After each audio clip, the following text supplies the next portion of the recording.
Yeah. What else is there? Jillian? But it is. But it's just gonna be obvious. Yes.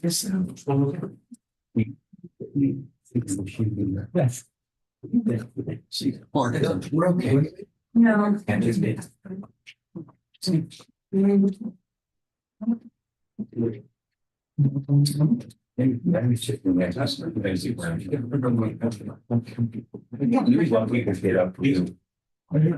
And the opposite game. Oh, it's just so much.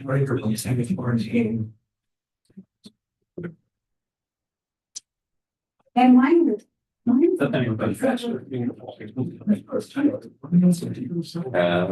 Perfect, so we were beautifully.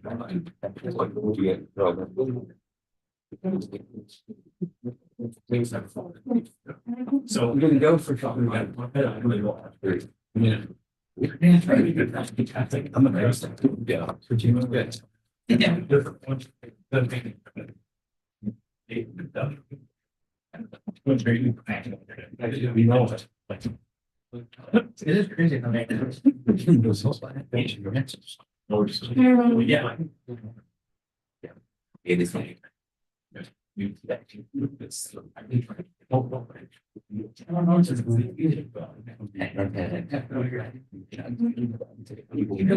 nice.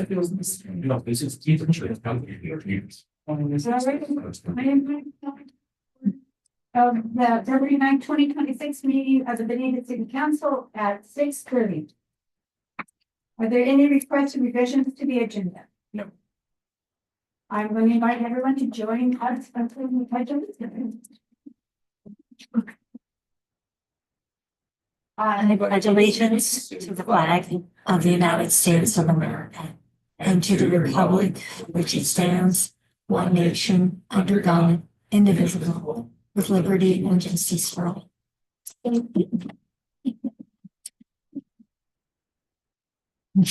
City Recorder Raleigh, please call the roll. Counselor Wright. Here. Council President Coy. Here. Counselor Benson. Counselor Volz. Mayor McCoy. City Recorder Raleigh, is there anyone signed up to give public comment? Mayor McCoy, there's no one on the phone, nor is anyone signed up for public comment. I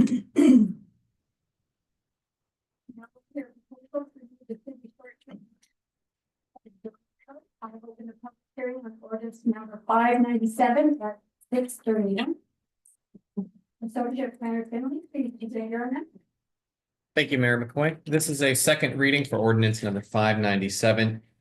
It will amend the short-term rental regulations in the Veneta Zoning and Development Code. This project began on the advice of our city attorney that we keep short-term rental regulations out of our development code so that they're not considered land use regulations, which means that they would be subject to jurisdiction by the Land Use Board of Appeals. This would be problematic because it gives people an extra avenue of appeal if they are feel aggrieved by a decision the city takes relating to our short-term rental regulations. This public hearing and these amendments are to remove the short-term rental code from our development code, and a separate ordinance will re-adopt them into our municipal code. This has gone through a work session and public hearing at the Planning Commission level, who recommended approval to the City Council. No public comment was received, both for this public hearing and a Planning Commission public hearing. And with that, I'll turn it back over to the council. Thank you for your time. Thank you, David. Do councilors have any questions before we consider ordinance 597? All right. There is no one signed up for public comment, correct? Correct. So then I'm going to close the public hearing, ordinance number 597 at 6:32. Do we have any councilors having questions before we consider 597? Yeah.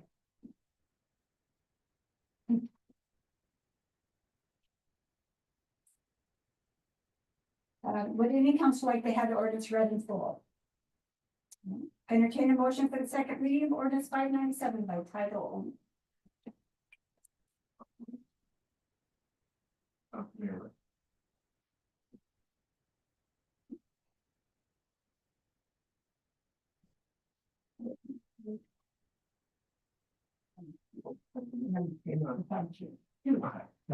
So cockpit malfunction. All right. We're here to- Okay, I make a motion for the second reading by title only of ordinance number 597.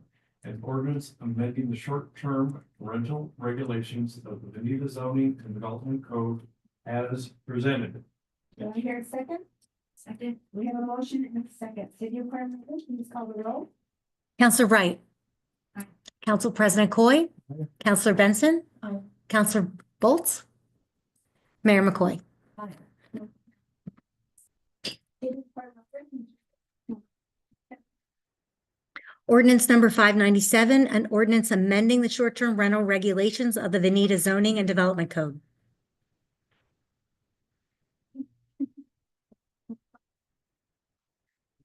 Ordinance number 597, an ordinance amending the short-term rental regulations of the Veneta zoning and development code. do you hear a second? A second. We have a motion and a second. City Clerk, please call the roll. Counselor Wright. Council President Coy. Aye. Counselor Benson. Aye. Counselor Volts. Mayor McCoy. Here a proposal to add the city short-term the city code and open the public hearing on ordinance number 598 at 5:35. Daniel, please proceed. 6:34. Oh, what is it? 5:35. That's okay. Thank you, Mayor McCoy. This ordinance is to re-adopt the short-term rental regulations back into our municipal code. The city council and the planning commission have held work sessions on these amendments. This hearing is second reading is for the amendments as directed by the council.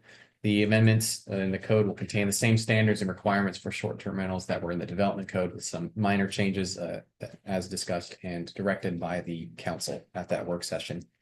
In addition to the short-term rental regulations, these amendments will also modify our transient room tax code. This is a tax that is levied on all overnight lodging such as hotels or short-term rentals. This code predates the rise of short-term rental booking platforms like Airbnb that manage and collect payment on behalf of these owners or operators.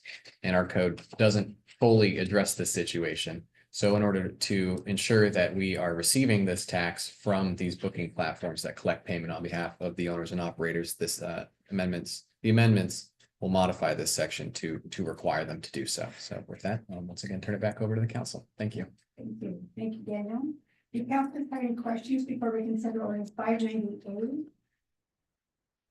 All right, we're gonna, anyone signed up? All right. No one? So I'm gonna close the public hearing on ordinance number 598 at 6:36. Councilors have any questions before we consider ordinance 598? Would any councilors like to have the ordinance read in full? I entertain a motion for second reading ordinance 598 by title only.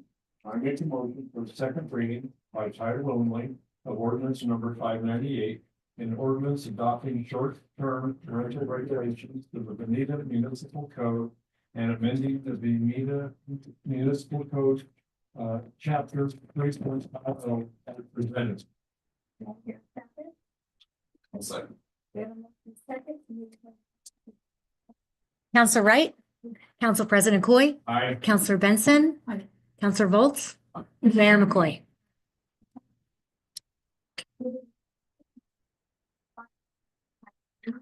An ordinance number 598, an ordinance adopting short-term rental regulations to the Veneta Municipal Code and amending Veneta Municipal Code, Chapter 3.50.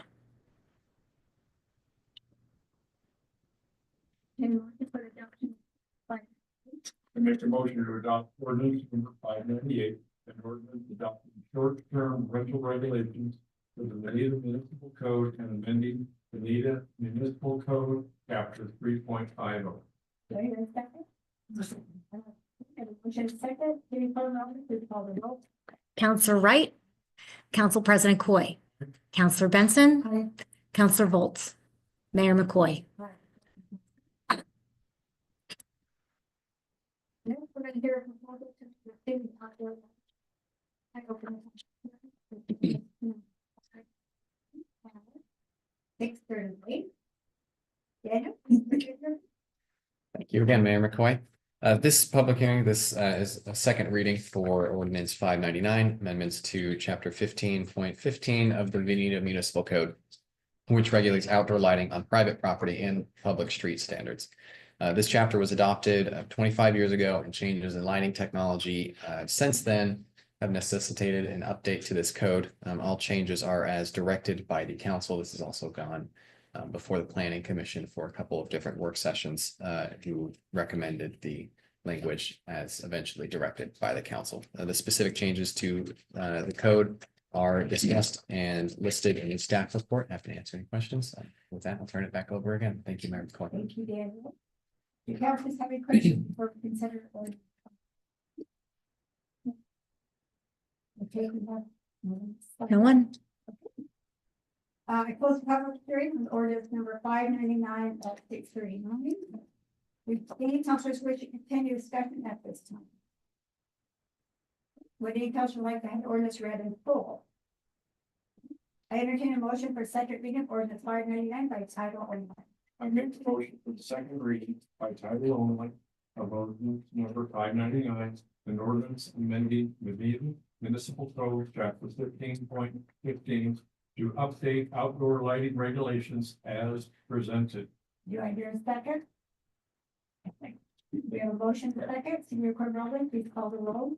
Counselor Wright, Aye. Council President Coy, Counselor Benson, Aye. Counselor Volts, Mayor McCoy. Aye. Motion. Senior Clerk, please read ordinance number 5. Ordinance number 599, an ordinance amending Veneta Municipal Code, chapter 15.15 to update outdoor lighting regulations. I make a motion to adopt ordinance number 599, an ordinance amending the Veneta Municipal Code, chapter 15.15 update outdoor lighting regulations. Do I hear a second? Second. We have a motion and second. Senior Clerk Rowland, please call the roll. Counselor Wright, Council President Coy, Counselor Benson, Counselor Volts, Mayor McCoy.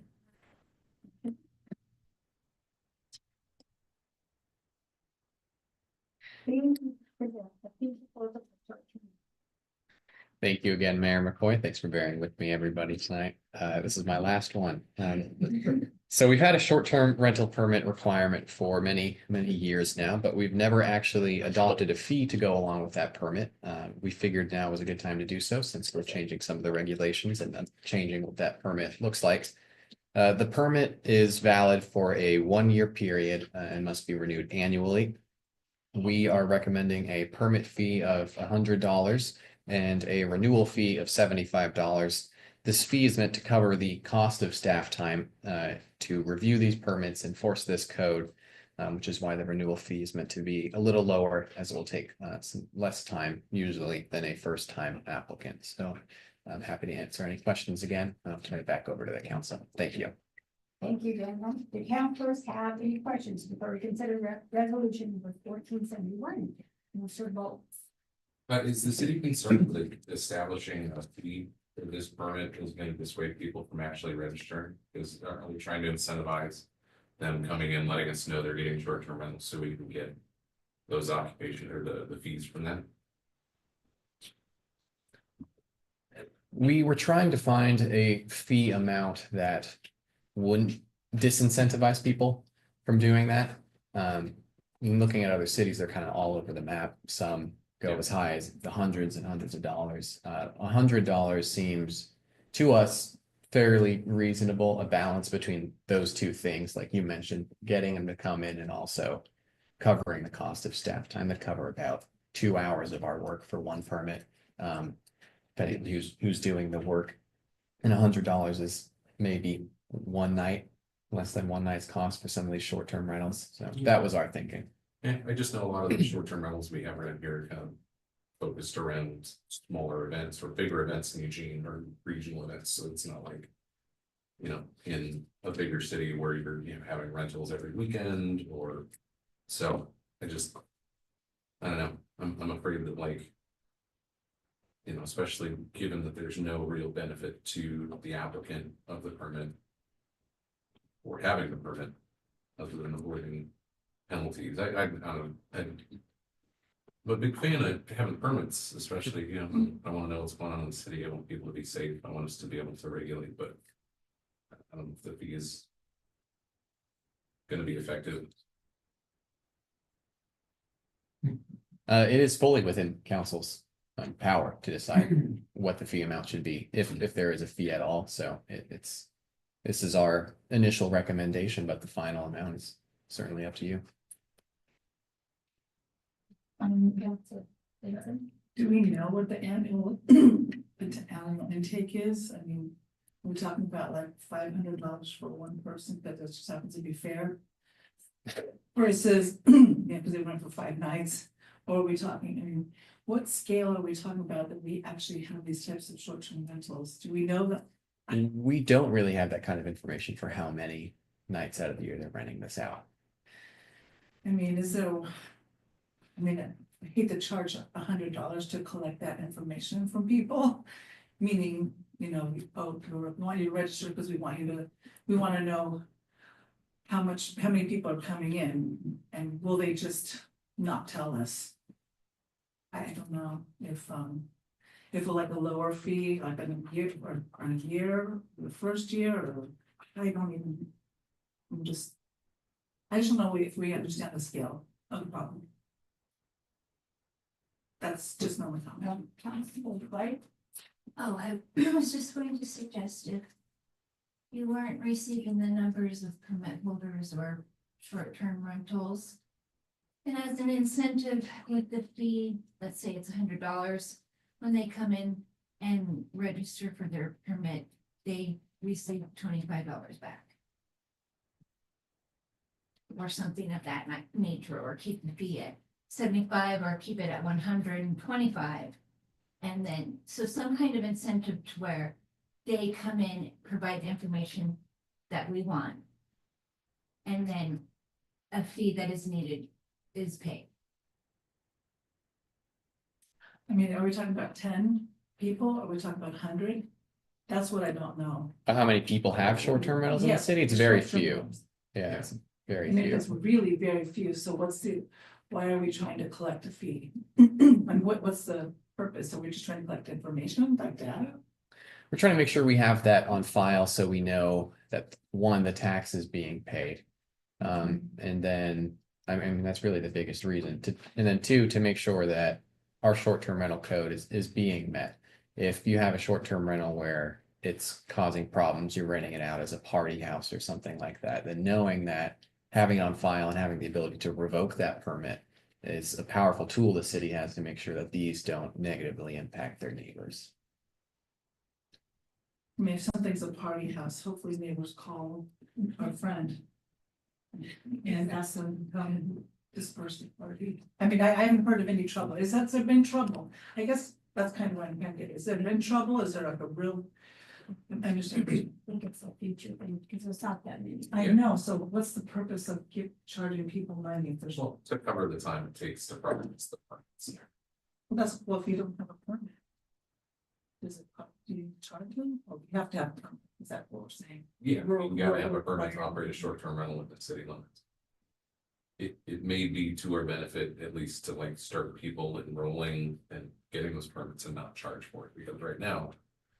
We wanna know so we can get our taxes, and we wanna know so we can enforce our code. There's zero benefit to that other than the ability for us to revoke this permit. When we get our taxes. Do we know where they're coming from and what, like? Have we ever seen what that report looks like? It's like, you know, 123 5th Street. Generated $5,000 in revenue. Like, what, can we use that information to charge? It's a good question. I think I'll leave that to either city administrator or our accountant. I would assume that, and this code amendment is much meant to address Airbnb, Vrbo, third-party entities that these these local housing options are subscribing to, Mhm. and so paying a fee there. That we don't know what that would look like at this point, although have we seen one from VRBO? Have we seen? Oh, let's go city accountant. I think we have, Okay. I mean, we show them the money, I don't know if we get a report from them, so check. Yeah. We just get a check and But that doesn't mean that they don't have the data, we can ask them for it, I'm certain. I mean, they know where it comes from and who it comes from. I think what you're talking about is, are we gonna get that person who, rents their house out and runs out of town every time the country fair comes around every year? And that person, I don't know, they may not come get a permit, and they may not go through VRBO or Airbnb. Now, if they did go through Airbnb, then yeah, when those monies come in, it's like, we don't have any permits for rentals, but we're getting rental money. And we're gonna find out where it came from, but I'm thinking that, you know, those people, if they're renting it to like somebody they know or through the paper, they're probably not gonna come and get a permit anyway. So, well, I mean, like, that's a missed opportunity for us to know what's going on. So I'd hate for this to end up like another chicken permit when nobody's coming in and getting it because. And it could have been 25. The chicken permit is only 25 or 35, it's, yeah. And we do get a few of them every year. Oh, yeah. I'm not as many people as I'm sure have chickens, but, I tell everybody, should go get your chicken. and there is a difference between people who rent their house out for a weekend while they're going away, and people who own a property as a full-time vacation rental. Those are the people that we're looking to get permits from. We're not really concerned with the first bunch, but if the council has the ability at any point to set a permit fee for this, so if you decide you want to shelve it for now, then that's fine. We would be open to whatever you decide. How will we enforce this? The permit requirement, on Airbnb, you can see listings. They don't give the exact address, but it's pretty easy to find where the property is. So on these online platforms, you can find the properties that are using their homes as a vacation rental, and then you can just send a letter. Will that be something you do? That would be something that Community Development Department does, if that's me or Teresa, one of us. And what's the, or we may ask Airbnb and VRBO, anybody that we're getting tax money from, because this ordinance will force them to send us those, you know, collect it and send it to us. We can ask them, you know, where that money's coming. and the penalty for not registering? I don't think there is one, is there? We could pursue Yeah. code enforcement action under the municipal code, which gives us a lot of leeway to institute fine or enforce fines and citations, whatever the city felt was appropriate. I'm kind of wondering if you shouldn't table it for now, and get a little bit more information by way of enforcement and penalty. And then how we're gonna go about making this work. I think the idea is good, because these folks are getting $200 and $300 a night for the rental. And it's good for us to be able to keep track of them within the city. But I'm not sure that we have all the pieces to the puzzle in the ordinance thus far. Just a question. Mayor, if I can suggest, it sounds like you might be interested in not doing the $100, or maybe a lesser amount. I would suggest that the council do enact some dollar amount, because that gives us an opportunity to engage the conversation. Okay. And from there, we can start to learn as we go. What does the enforcement look like? Is how active is VRBO and Airbnb in being responsive to our requests for identifying who's there? What does it take for us to do our own monitoring on and off, since we don't have time to monitor all the time? There are third-party entities that offer to monitor these for cities, but of course, for a fee. Yeah, or But I would say that, I mean, this is staff's time that will be incurred following this, so to not charge a fee for staff's time means we're subsidizing.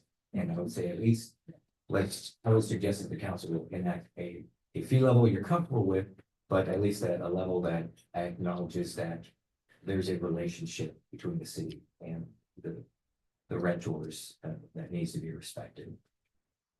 Yeah, I don't think $100 is an unreasonable amount considering how much a lot of these folks are getting for a Airbnb and things of that nature. And staff time is worth something. And so I don't see that $100 is really unreasonable. That's just my opinion. Is there any more discussion?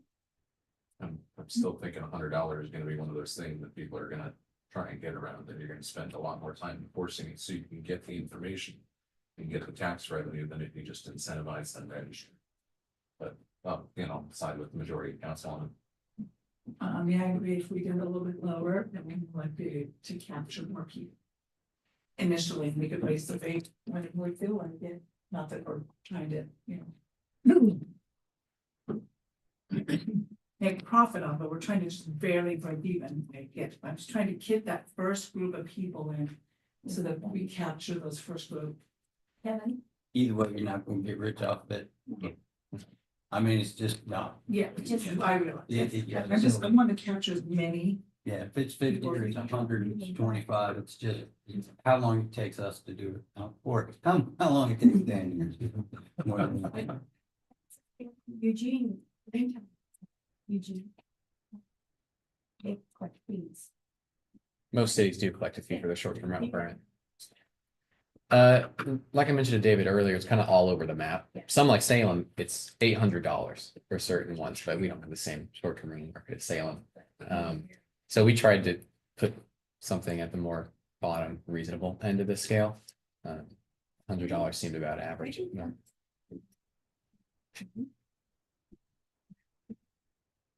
I mean, I hope you don't misunderstand, like, I'm not trying to be dismissive of the amount of time it worked. No, not at all. It's really. And at the end of the day, Kevin's right, it's peanuts compared to. Just making people amenable to doing. You pay me, I don't pay. Oh, yeah, that's direct to you.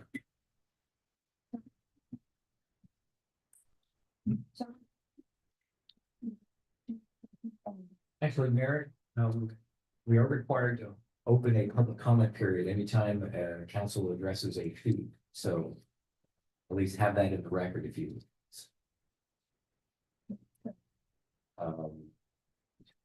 Just ask for any public comment from the public.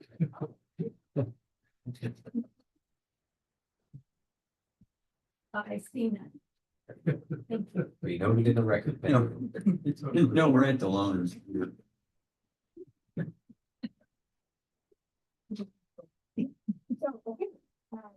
Further discussion, I entertain a motion for adoption of resolution 1474. I make a motion to adopt resolution number 1471. A resolution establishing a fee amount for short-term rental permits in accordance with ordinance number 598 as presented. Do I hear a second? Second. We have a motion and a second. City Clerk Robert, please call the roll. Counselor Wright. Aye. Council President Coy. Aye. Counselor Benson. Aye. Counselor Volz. Mayor McCoy. Thank you. Been to approve that any item is writing that. I entertain a motion to approve the consent agenda. I make a motion to approve the consent agenda. Is there a second? I have a motion and a second. City Clerk Robert, please call the roll. Counselor Wright. Council President Coy. Aye. Counselor Benson. Aye. Counselor Volz. Mayor McCoy.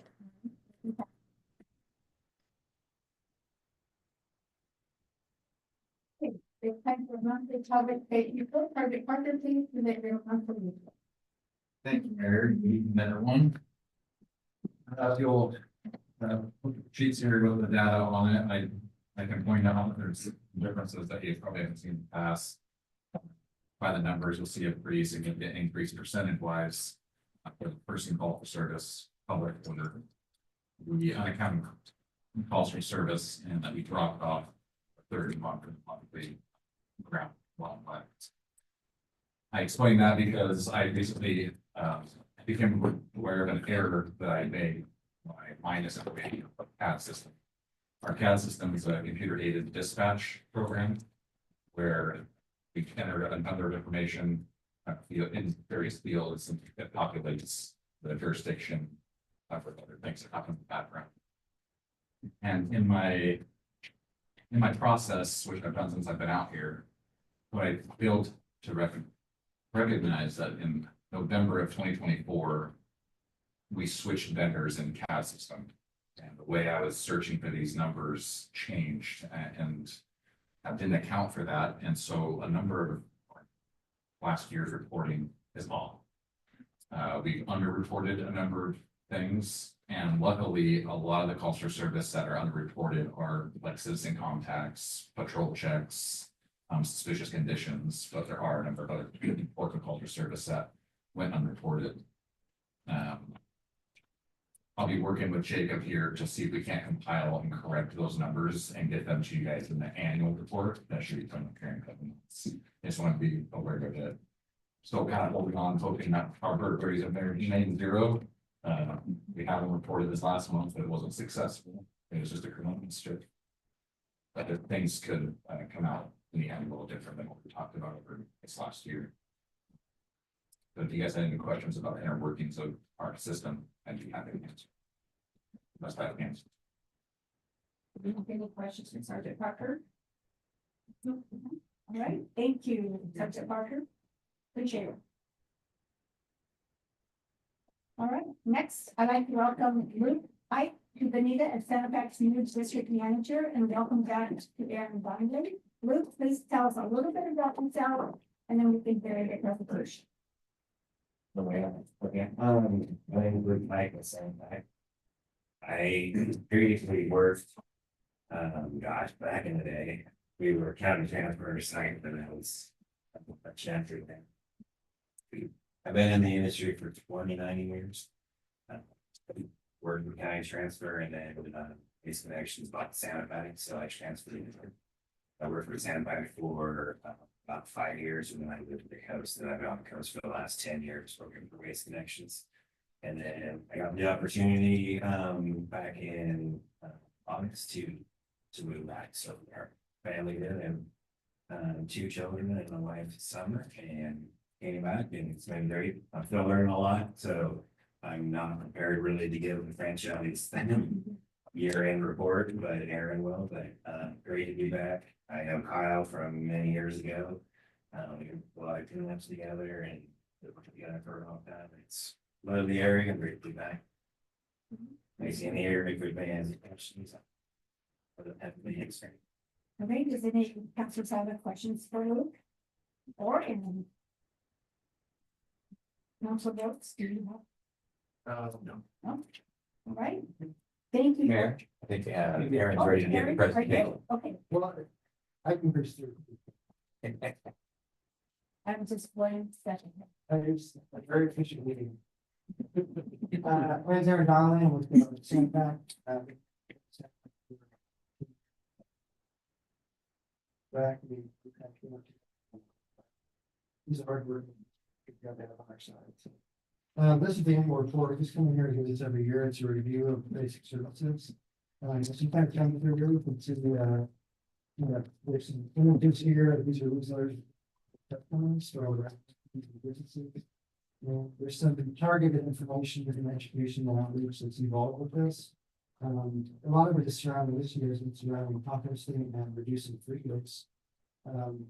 Which is sort of, which is obviously doing keep food waste out of landfill, keep that regeneration down. And then there's an important one here, where Oregon's Recycling Modernization Act came into effect in July of last year. And I have Catherine Ashcraft here. She's our recycling coordinator for Santa Fe. She's just going to talk briefly about what those changes mean. So going back here, it talks about our trucks. We use butane and diesel. We use full front load services and automated side load services. Full complement of recycling and for businesses as well as for residents that everybody can get yard debris and recycling them.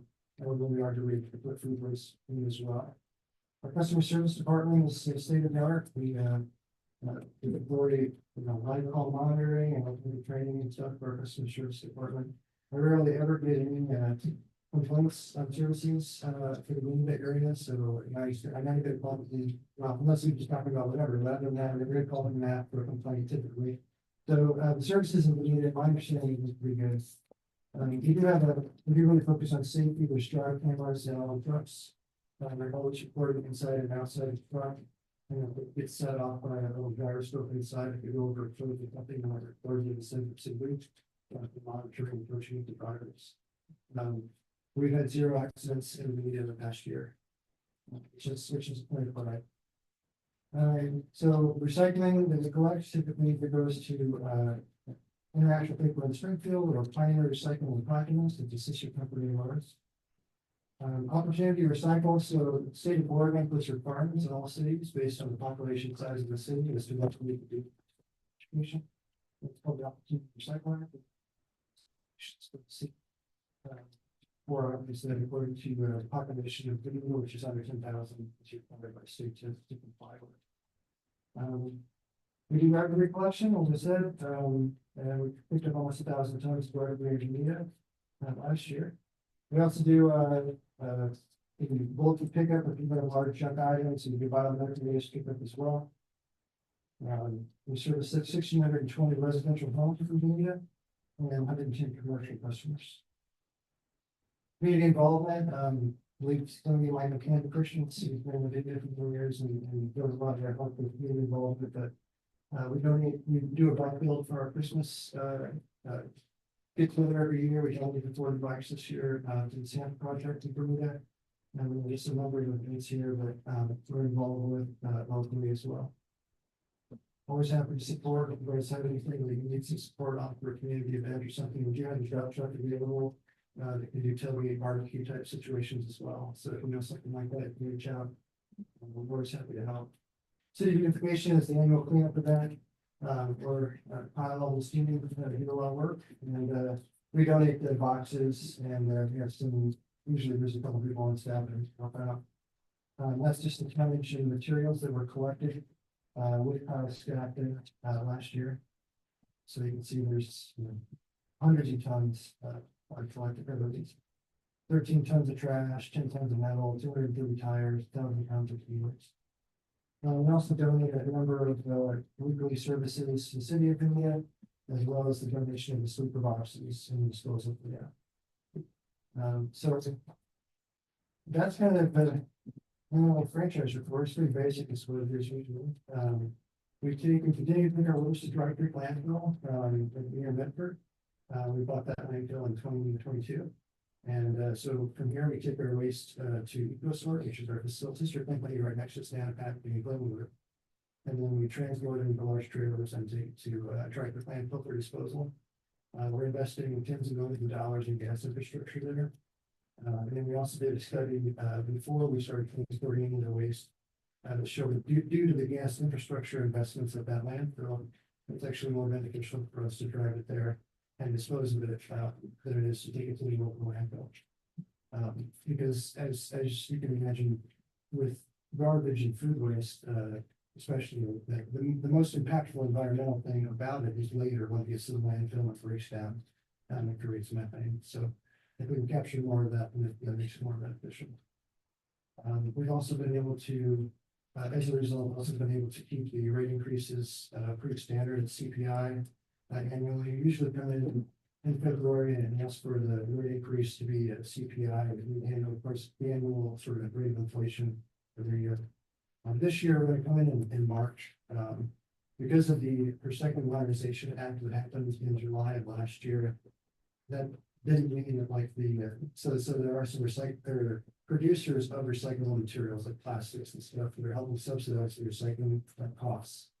But those payments didn't really come in right on July 1. And so we're hoping to get more data kind of with you guys, and hopefully we can show a benefit there from what we typically come in and ask for. So we'll be back and just talking about that more specifically. As far as the Recycling Modernization Act, we do have Catherine here. Unless you get the packet. Catherine, unless you have any other questions for me. Yes. Thank you for all you do for our community.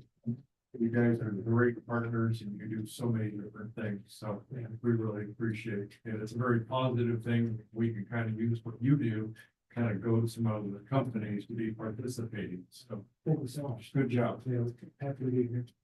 And then. Is there ever a point at which we become the kind of community that can get recycling picked up every week? I have heard that from. Yes. Lots of people. It is something to consider, it's a pretty dramatic shift in operational costs to do it every week. What we've always done is a larger car, which is 95 gallon every other week, assuming that. We might as well send the same truck every other week in order to get that same amount of material to go every week. There's some debate on that as to what's more beneficial, but I mean, it's something we could consider, but it's a pretty large, operational cost increase to come every week. But we do offer additional recycling carts for people. I think they're pretty cheap. I think it's just a few dollars a month, maybe. Yeah, so it's a pretty low cost, just maybe once an additional recycling set up. You know, Good. okay. I think I'll go through, there's some updates on the recycle modernization efforts of what you can put in your cart, which are interesting, so you can read your. Okay, I'll do introductions with Scholar. So I'm Catherine Ashcraft. And I've been with Sandpack for about 8 years, and I'm a sustainability coordinator. So I've been helping implement RMA for our company and to make sure that we're doing our part of the local governments as well. So this was kind of like an update. It was implemented on July 1st, so we've only been about 7 weeks. So the first page here is just how it's a good thing. It's just a review of what RMA is. It's just providing some clarity on how and what to recycle. We now have a uniform list that's statewide, so everybody in Oregon can recycle the same. There are smaller communities that are a little bit slow to the game yet, but they're getting there. It's also aiming to make sure that there's less contamination in recycle. Contamination is just stuff that shouldn't be recycled. Also, that could be like a soiled pizza box, hangers, like chains, and everything. Also making sure that we have responsible in markets. That's kind of the last stage where recycle gets. So once it gets stored and everything, you'll go to a facility that can take that material. You want to make sure it's a responsible place that can actually take that and is actually making it into a product that can be recycled and put back in the economy. It's also making sure that there's more recycling options for everybody, including rural areas, as well as underserviced communities.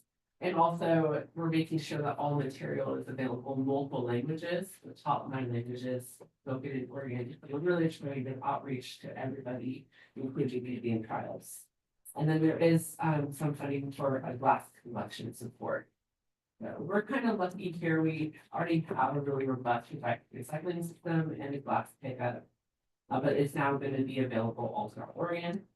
The big thing is there are these new depots that are coming. They're called recycling on centers, but they're basically little depots. Because we have a more robust recycling program, we're kind of going to be the last one to get one, but we are expecting them to start showing up in 2027, and Bonita will have one as well. There'll be more information to come since right now it's 2026 and we're just trying to figure out the logistics of where that would be and everything, but there is a little picture on the right side that just shows like items that will be taken. So these are items that have a really good in market. There's places that this can go. We just can't take them to curbside because it could damage the equipment that we use to store. So it just gives another opportunity to make sure that we can still take as much recyclable items as possible. And if I'm going too fast, just tell me, I'll slow down. Oh, go ahead. So what I'm getting, are you able to take wax coated paper? So like TV dinners and milk cartons. We can take milk cartons. We can't do TV dinners. If it's a frozen packaging, I don't know if it's something they put over the coating, but that is, we don't have it in market. So that would have to go to the trash. But we do take milk cartons again. And well, there is a slide in here or a paper that will show you what we can take. And you'll see that there. And then what your question? So your recycling program, you're showing glass bottles and jars, or we're still able to do those curbside? Yeah, that's Okay. still good curbside. And but we do some rural areas as well. The glass isn't available yet, but this will give another option to provide it. Any other questions? All right, the next one is just kind of really emphasizing that this is a teamwork effort. You know, recycling only works when everyone is playing their part. So we have producers that are trying to design their packaging a little bit better, so that way it can be recyclable. We have customers, which is all of us, making sure that we're recycling correctly, washing and rinsing our stuff out. Making sure that we're putting the right things in the right containers. Recyclers, which we're kind of all in that department, where we collect, sort, and process materials. We're gonna take these to MRFs or CRPS, and they'll be able to sort everything and put it where it needs to go. And those in markets are the ones that are gonna take those from us and be able to make new products with it. So it's like a whole circular system, but it takes all of us to do this. All right, and then this is also in your guys' journal, but this is what we've been promoting in our newsletters and to the public. It's really showcasing like what we can take and then just a review of what RMA is, the impact it's gonna have, and everything. And then this is also a snippet of what I teach or show the public. So all these blue slides is what I usually take when I go to multifamilies or HOAs. Where they just want a little bit more information. And we'll go over every slide, but I just kind of highlight what the new items are. So you'll see that it's the milk cartons. We take tissue paper, buckets, and we can take scrap metal as well, just no more than 10 pounds. So like a frying pan, not a whole bag or anything. Catherine, when it comes to corrugated boxes, peel off the tape, because we know that's not recyclable, but what about paper like tape that might have reinforced string on it? Is that something we should try to get off of it? That it doesn't matter. Oh, really? I don't know if you have more information, do you? It's taken out in the cardboard recycling process. The cardboard gets into this big soup. There's this long chain that hangs down in the soup and grabs all that junk. And then they cut that chain and we haul that to what we call it. It gets pulled out because you can't expect everybody to pull out. Take off every little piece of tape and stuff. So. Okay. I try my best to get it. No, it's good. That's good. Thank you. I think it's, we want the cardboard, so I don't think we're as finicky. It's fine. Yeah. Thank you. All right, and then, one thing I want to mention is with this program, we do have grow reducer. All the time. So we have a pro called Circular Action Alliance, and part of their job is to kind of really make sure the public is aware of these new rules that are out there. So you might have seen commercials, radio ads, and they're the ones that if you see like a lot of ads like this, where it's just talking little tips on how to recycle correctly. They're the ones that are really pushing that. I know this summer I heard that commercial like every 5 minutes. I knew it by heart. But we're working with them and we're trying to keep all our artwork kind of the same, so that way customers immediately recognize it and everything. If they have any questions, I know I went through pretty fast in that part. All right, we're almost to the end here. So what we're doing to kind of get the word out is we have a recycled flyer. It's very standard. This is a statewide design, so you'll notice that this design, the boxes and all the heading is pretty much same for a lot of the communities, as well as other haulers. We're just trying to keep it the same, so it's easy to recognize. And we're trying to make sure that it's clear for everyone. We also are recycled containers as we buy new ones, and as we start putting them out embedded in the plastic, we're actually going to have the rules already there and everything. You know that you make the choice in your house, but seeing it on your can and knowing where the rules are is to be helpful, just because things change and not everybody always knows what the recycle rules are, and not recycling is important to everyone. So this gives opportunity to kind of take a look at it, know what is recyclable, make sure you're putting it the standard can. And then we also have newer food tags, which just kind of let you know if you messed up, like, hey, that wasn't actually recyclable. So customers can be aware. Okay, we might have a question. Okay, and this last one, oh wait. And then also, on our website, sanipack.com, we have something called Weight Wizard. It's like a search engine. You can put in something specific and it'll let you know which container it needs to go in, whether it's recyclable, how to prepare it to be recycled. Or if it needs to go somewhere else, like it's trash, or if it. Like could be full or part of special facility place. And then we also added the DEQ's timeline of this program, Recycling Modernization Act.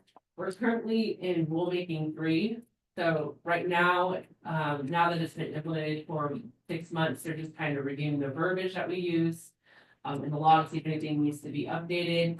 We're also reviewing to see is there anything that we can add to the list that can be recycled. And a lot of these are backed by studies that are being done.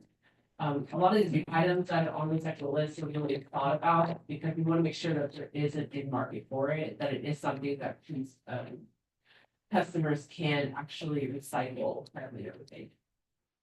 But yeah, so if we keep running down the Recycling Modernization Act, anybody have any questions? I have a question. So when you pick up this bucket, what happens next? So we pick it up, but then we're gonna take it to EcoStore and bail it, and we'll take it to a certified recycling center, and they're the ones that are gonna sort through all of it and separate it. You know, like plastics, metals, and plastics will probably be divided by number. And then they're gonna take it to an in market, and those are the ones that are gonna turn it into something that can be reused again. And everybody has to provide some reports. So this is a highly monitored program. We're making sure that everybody's doing everything correctly. So there's a lot of responsibility and accountability. So they decide then, like, no, that's dirty, goes out. Like, So some of these items we've been told, like, I know I saw a peanut butter jar and I thought, in my opinion, I was like, that's not recyclable. There's still have peanut butter in there. And they said, no, actually, you can still take it like that. So as this program runs, there's funding coming in to help make sure that these MRFs have all the equipment that they need to take as much plastic and paper as much as possible. Oregon has a goal to be able to obviously motivated by goal, we're just saying.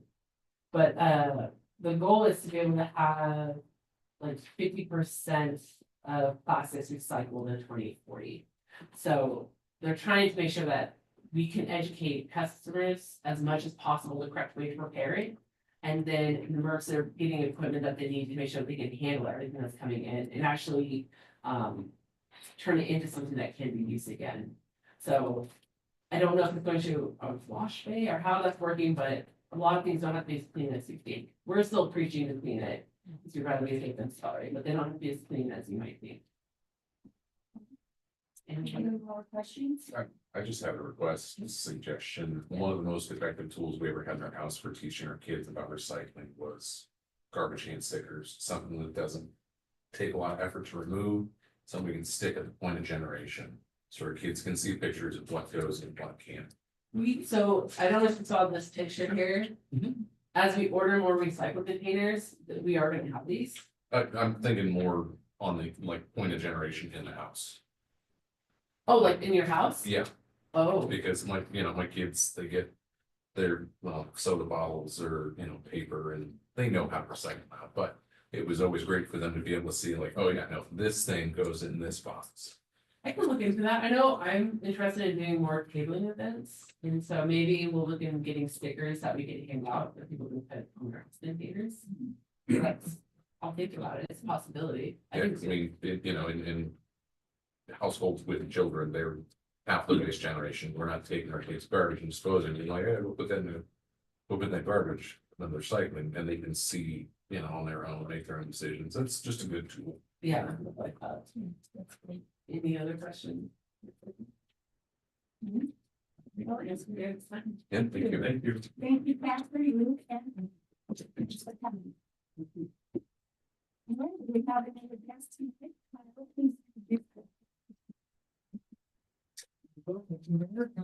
So I've been asked tonight to kind of bring the speed a little bit on our pavement management plan. I don't want, it's going to be presented to you as soon as I'm done here by Joel Converse here from the Capital Asset Pavement Services, who are the folks that we contracted to do this. What his report, I'm not gonna steal his thunder, but basically it's a snapshot of what condition our street systems are in, segment by segment. So we go through and they look at everything. Out of his report will come kind of the state of where we are, and what we can do to improve it. He's going to give us, some ideas for treatment, and more or less a schedule for when he thinks that they should be done. We started doing these back in 2015. We had the first one done there, and we went through, we found out that we were heading south basically on some of our streets. And we took a very aggressive approach to trying to bite off that maintenance right away to keep them from going worse. And what has resulted, I think what Joel's gonna tell you, is that we've actually got a pretty good street system. What we'll do is, in his report, he has all these different items for things. Public Works is going to take it as we did with the other 2 reports that we did that. And I'm gonna put together a maintenance plan for what we're going to do year by year. We currently budget about $425,000 a year. That was the base that I gave Joel when we were doing this, as what we have available for funding, to put into our budgets for the projects that he's gonna do in there. But we will take these recommendations that he has and try to group them together like I did the last time. Put like for like kind of treatments together to get a overall cost savings of doing them together. You may remember that the last plan, we had 2 years of work that we did actually in 1 year. It cost us a lot of money, but it saved us a ton in having the contractor remobilize and come out here. So the results of that were actually really good. I believe the last time that we did this, I had 6 years worth of projects and we finished them in 4. At a pretty substantial savings from what was expected. Try to do what Joel gives us this time around. There'll be some things that are in there. His job was to evaluate every section of town. Public Works' job is going to be to evaluate a priority for those for when we do them. Some of them may not get much because they don't have use, basically. But his projects will take all of that into consideration. Any questions about any of that before I turn it over? Okay. Joel, again, this is Joel Conner. He is from the Capital Assets Pavement Services. And this is actually, they are the same folks that we contracted for the last survey. So, Joel? Jen, do you have a question? Yeah, before you start, the attendees, if you want to move your chairs around, if you don't want to crane your neck, you're welcome to do that. It's pavements, it's pretty boring. Well, thank you for having me. As Scott said, I'm Joel Conner with Capital Asset. And I've been doing this for many, many years. This, on the way down here, I live in Salem. And on the way down here, I was kind of melancholy because I've been doing this for 42 years. And this is my absolute last city council presentation out of 900. Down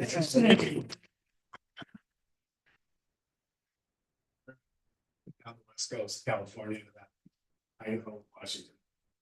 And it was kind of amazing when we were putting this report together. And I don't know if we should put this in the minutes or not, but you guys are the #1 city for pavement condition in the entire state. Exactly.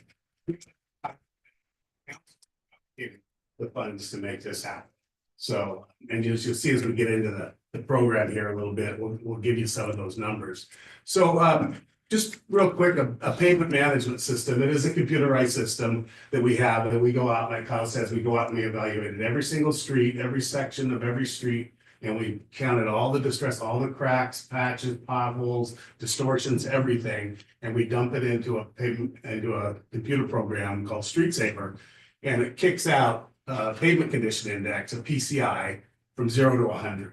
And 0 is being basically back to gravel, which I have rated roads that come out at 0, not very often, but they do. And 100 being a brand new street. So, and the software we use is the preferred software in the Northwest. And in Oregon, there's 88 cities that are using a pavement management program, and 64 of them are using Street Saver.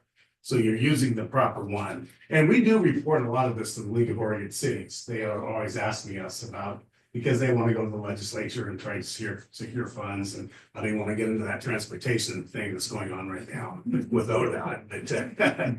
But they use a lot of our data for that kind of stuff. So Side note, I actually use a lot of the data out of these reports to answer those surveys that we get to get funding.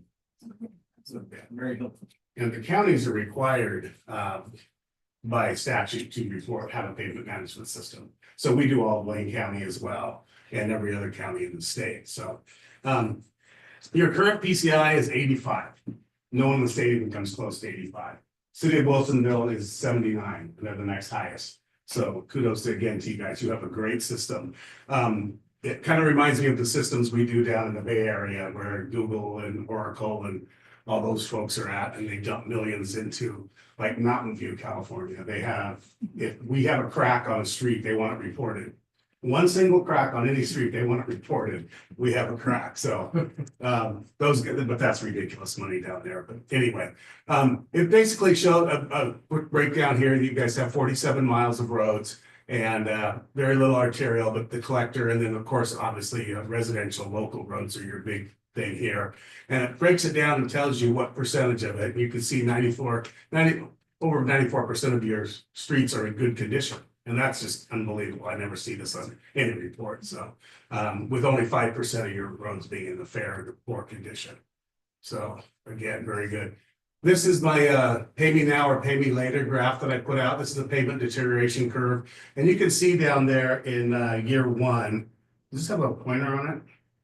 Okay, right there.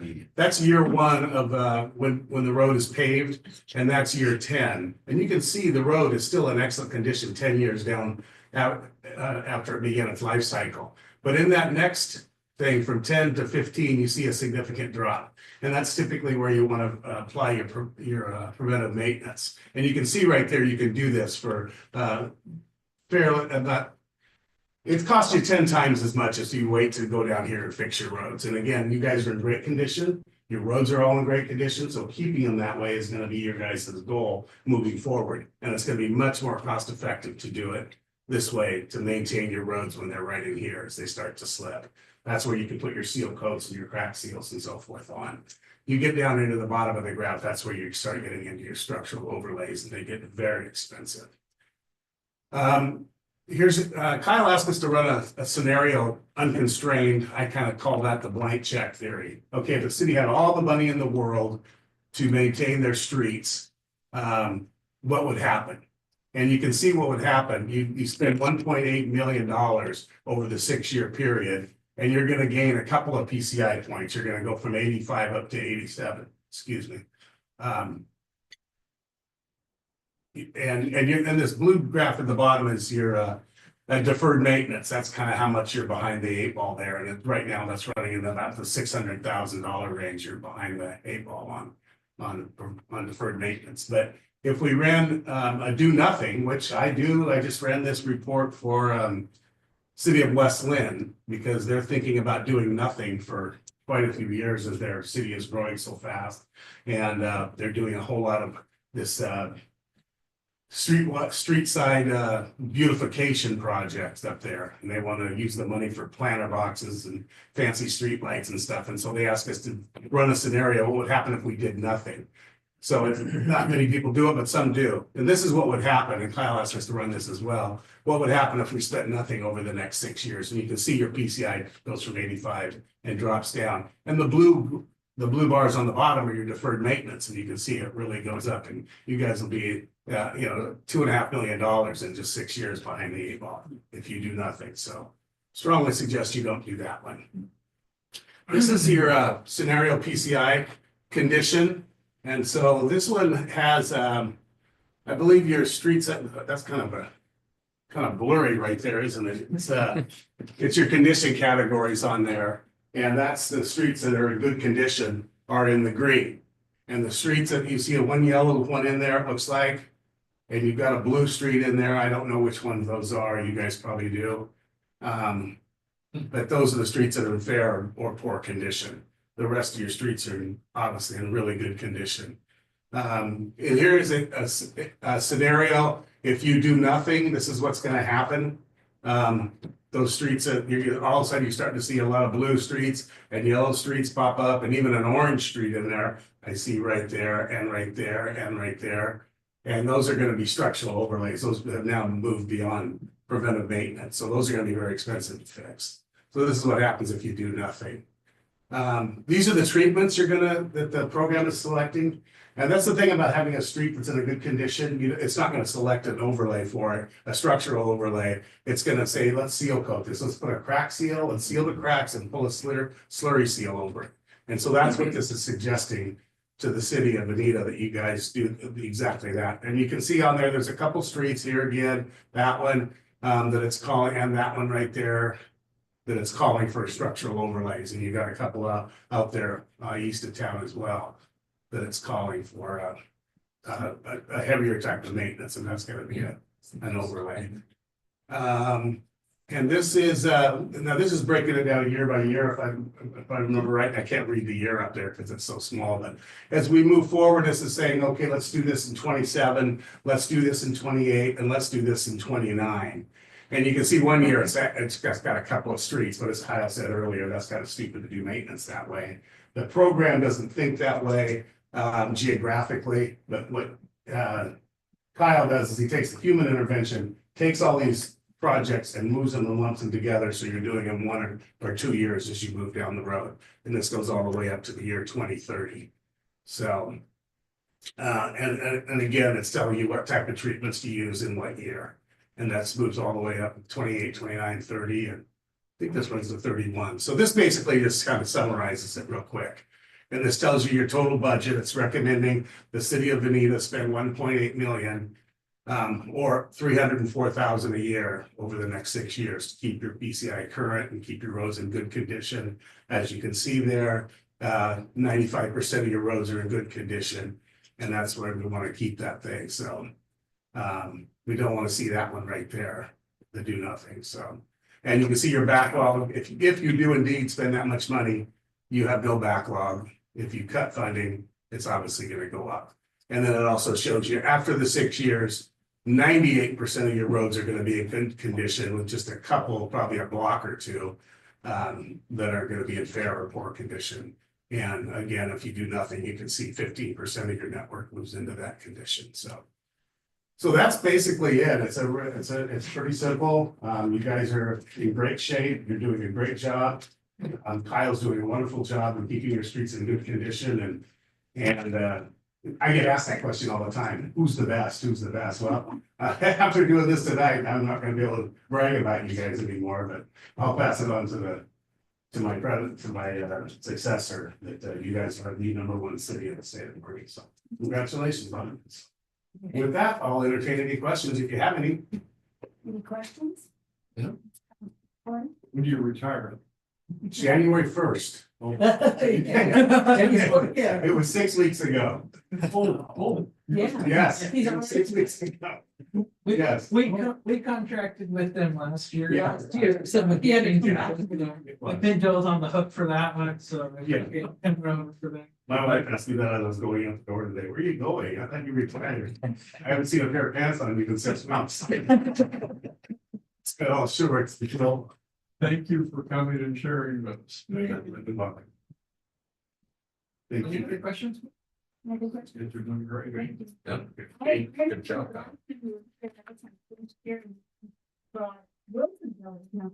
Right? That's right. What? Don't say. She doesn't like. Yes, you are.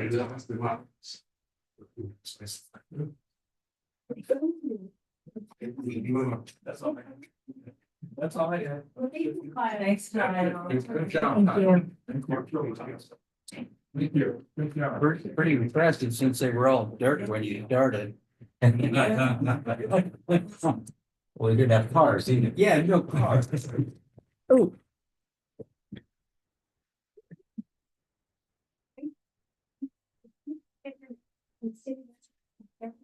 thank you, Mayor. Good evening, Mayor and council members. Tonight you have before you a proposed city administrator employment agreement. Our city administrator, Matthew Michael, has not had an agreement renewed and updated since October of 2022. The proposed request from Mr. Michael came in December, and he's requested a few increases to his employment agreement. They're outlined in the 5 bullet points. The third bullet point is actually a correction to some language that was in his renewal contract in 2022, moving some language into the salary section for his deferred compensation. As this proposal came in, we reviewed a compensation study of other city administrators, 10 comparable cities, and the total compensation packages among surveyed agencies range from 151,000 to 198,000. Under this proposed agreement, Mr. Michael's salary remains slightly below the surveyed average. However, his combined total compensation would be $167,570. Tonight, council, you can approve this proposed city administrator employment agreement. You can approve it with suggested changes or take no action. And with that, I'll turn it back to the mayor. Is there any-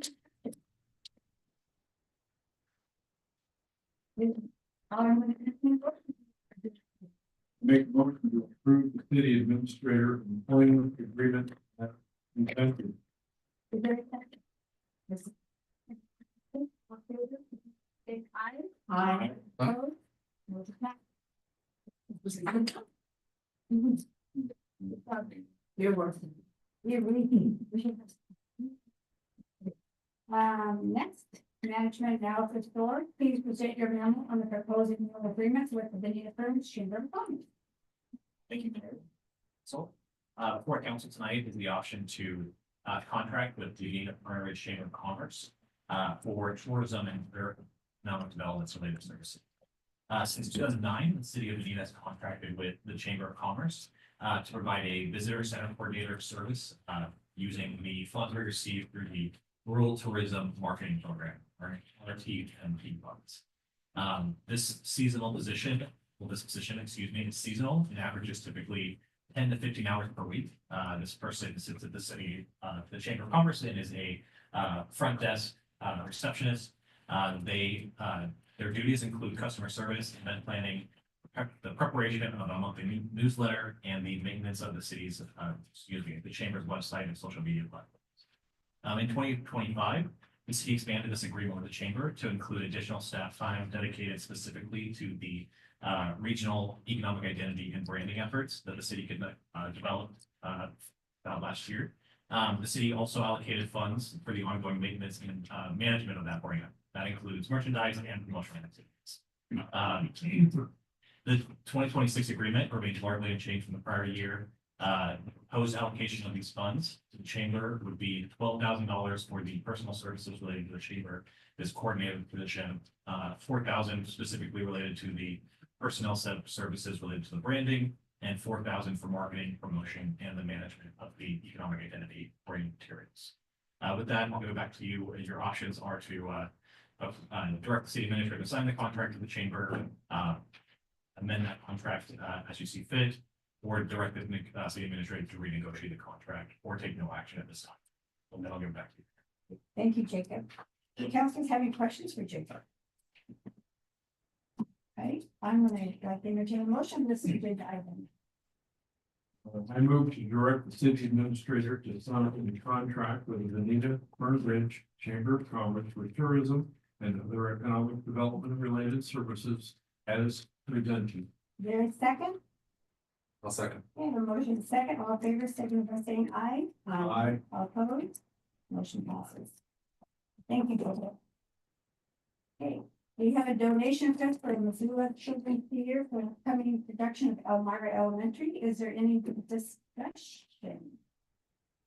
I think we have someone here in the audience. Oh, well, hello. Hi. I'm Katie Markley. I'm the secretary of Spirit of the Community, and I'm also a parent. I just go to Elmira Elementary, and we are working to bring the Missoula Children's Theater for the first time to community. For any of you all familiar with the Missoula Children's Theater? It's the nation's largest touring children's theater. I have a passion for it because I did it growing up.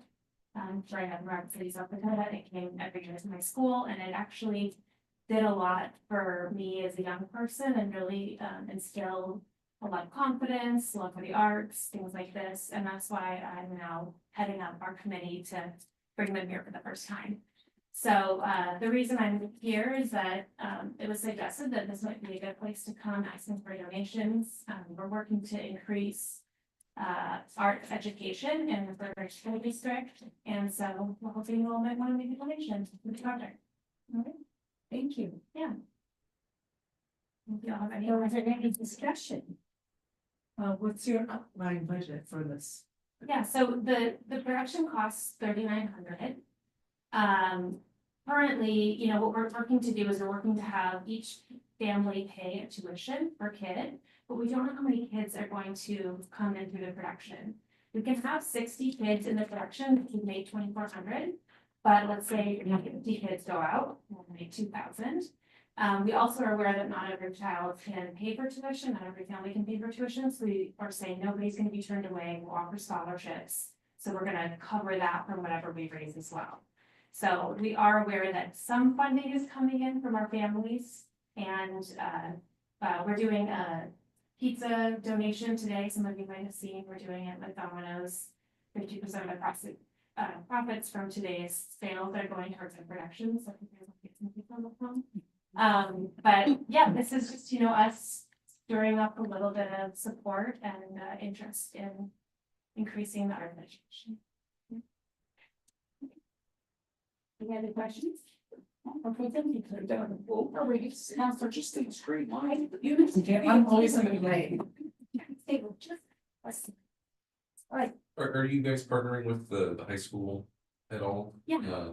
So we are actually going to be doing our practices at the elementary school, and then we're going to be doing a performance in theater. Okay. So I've been working with their theater director, and yeah, it should be a really exciting opportunity for the kids. That's the lovely size. I guess, you work with Applegate at all? I mean, have a magic number of costumes over there. Yes, thank you. You know, I would love to see where it can go in the future. I think as our first year, we're just kind of getting the wheels on it. In the future, we'd actually also love to incorporate an opportunity for the Bonita Elementary School to participate as well. Maybe the high school. I mean, there's just so many opportunities, but the way that they run it, the directors come out for a week, they bring the the set and the costumes, and so it's kind of all ready to go as it is. any other questions? Counselor Gold? So Benita Elementary isn't included in Salt. They're not included in this yet. This is sort of our first opportunity. I brought it to our principal at our school, and we're working for the first year to do it in this small scale. Yep.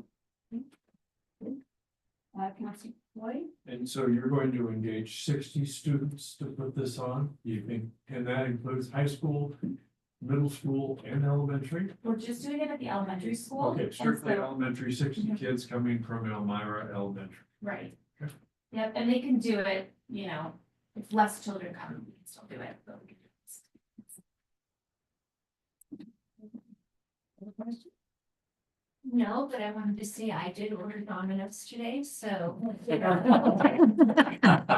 a big day.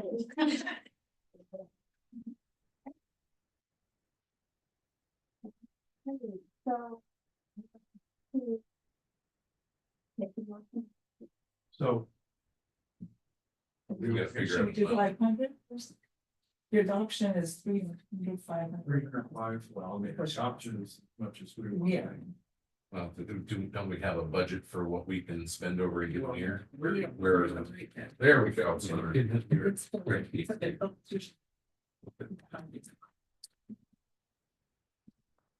You have about 3,000 remaining. You will have farmer's market coming to you in a couple months, and that's usually 1,700 or so, 1,500. But that's the biggest one. So I think you have room. I have one more thing. Sorry, turning. I don't know if you're first. Can I throw one thing for you all?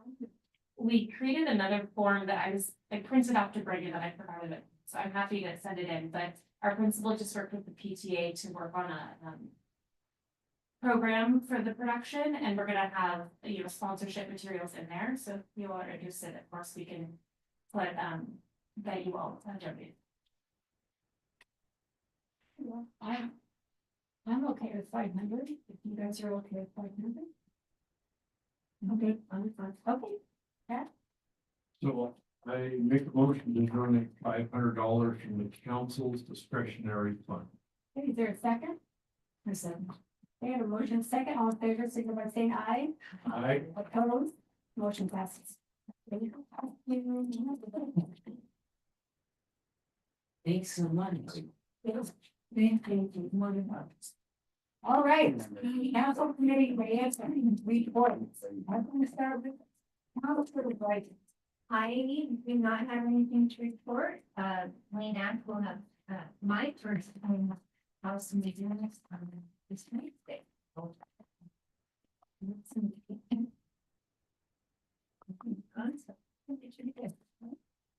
Council Floyd? we had a Sweetheart Spaghetti fundraiser for Mid Lane on Saturday night. We had, looks like about 85 people show up, which I will raise just over $1,000. So that was a fun event. We played bingo, actually silly, and ate a lot of spaghetti. And so it was good. Kiwanis, we're just working on our part in the Easter egg hunt. We usually put a meal on for the seniors somewhere around Easter. We do a prayer breakfast. And of course, we're working on a cruise in coming up on September 12th. So things going on. Okay, all right, Councilor. I was here, I couldn't make it to the last school board meeting. Well, it was worth it, it's a good speech. Counselor Vincent, Frog, I'd like to thank, the church for opening the warming shelters.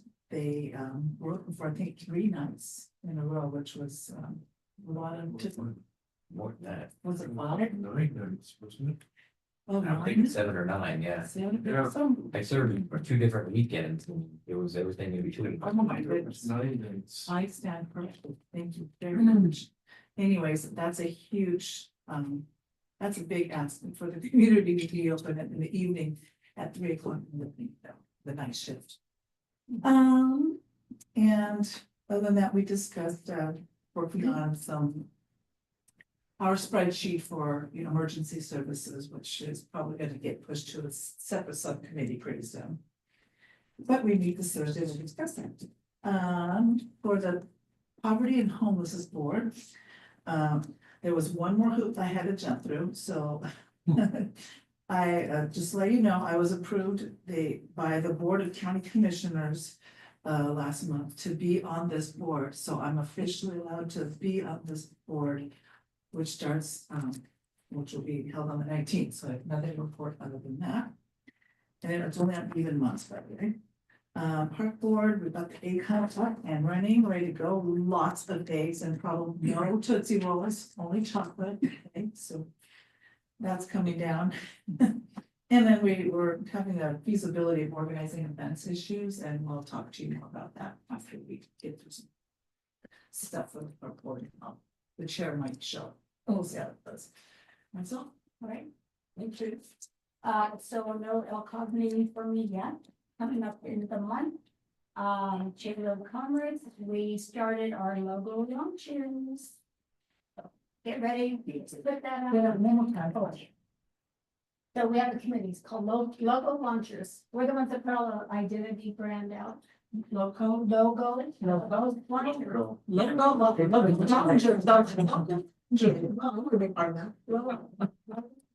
Launchers.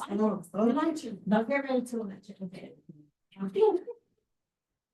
It only took 10 times. They're not laptops. They're not local loungers. You were the one that you saw the whole picture of the picture. You're on fire, yeah. So, and we also hired another social media lady, Kat Stillwell, to run our social media, so she's starting now, so that's about to start making that logos. Also, we have a board meeting tomorrow, and we are now starting our Distinguished Service Awards. To get that all put together, sending out letters, tomorrow, next day. That's coming out April. So that's it for me now, and then I get many more next. Okay. All right, we're gonna move on. Now, we'll hear from the city council, Jordan Myers. Jordan, please present the city's second quarter financials. Thank you, Mayor. Now, the council, I'll be presenting the second quarter financial report for the 2026 fiscal year. The total revenues are at 28% of the total budgeted amount, only at 28% due to timing and transfers in for capital projects. Property tax revenues are currently at 94% of the total budget, with the majority of that coming in November. Reflecting continued stability in our collection rates. User fee revenues are currently at 67% of total budget, and interest earnings are at 66% of total budget, driven by strong investment performance for the first 6 months of the year. On the expenditure side, total expenditures are at 24% of the annual budget, mainly due to the timing of budgeted capital outlay project expenses that haven't happened yet. Both personnel services, which are at 49%, and materials and services are at 50%, remain on pace for the full year benchmark, demonstrating continued adherence to council approved budget parameters. With that, this concludes the second quarter report, and I'll give it back to you, Mayor, and answer any questions. All right. Thank you, Jordan. Any questions for Jordan? Council Wright. Councilor Wright. You know what? You won't find trouble with this one. Next time it's like. We'll give the flying bee formation. But there was a lot of people, the whole crew showed up today. Yeah. Mr. Wright did not have a question. Anybody else? Oh. All right, sorry. Thank you, Jordan. Next, Community Development Director Kevin Urban is going to update us about the recent news and major grant awards and other grants that we're pursuing. Kevin, please tell us about your grant. Thank you, Mayor.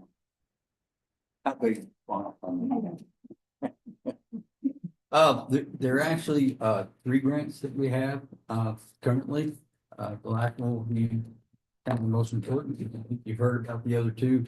We have $100,000 playground grant from Oregon State Parks. I'll work with Kyle on that. Most of that's gonna be, his design with the landscape architect. And, the board, I'm sure will have an input on the colors and the style of the equipment.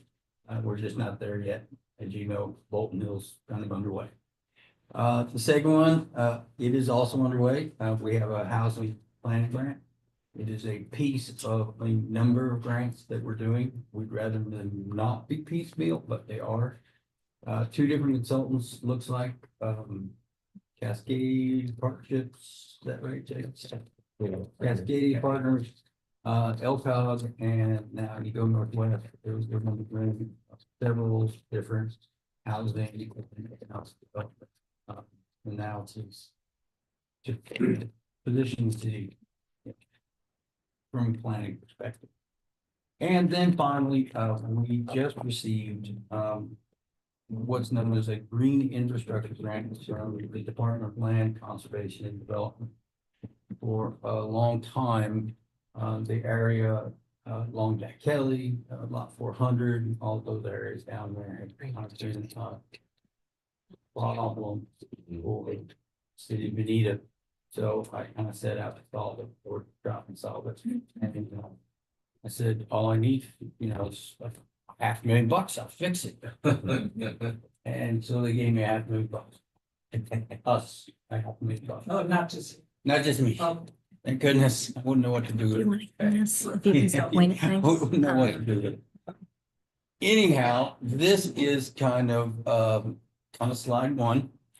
We haven't actually shown this to any of the people yet because Daniel just kind of got finished with it. But we don't really want everyone to know everything is going on. Everyone's going to be a winner in this project. That's the goal. Everyone's going to be a winner.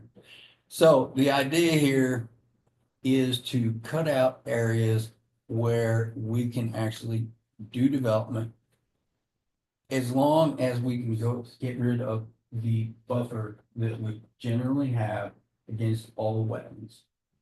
The buffer's there to protect wetlands, and I believe that we can restore the wetlands and save the oak savanna that's down there. And also deal with you know, the ODOT right away and several other things.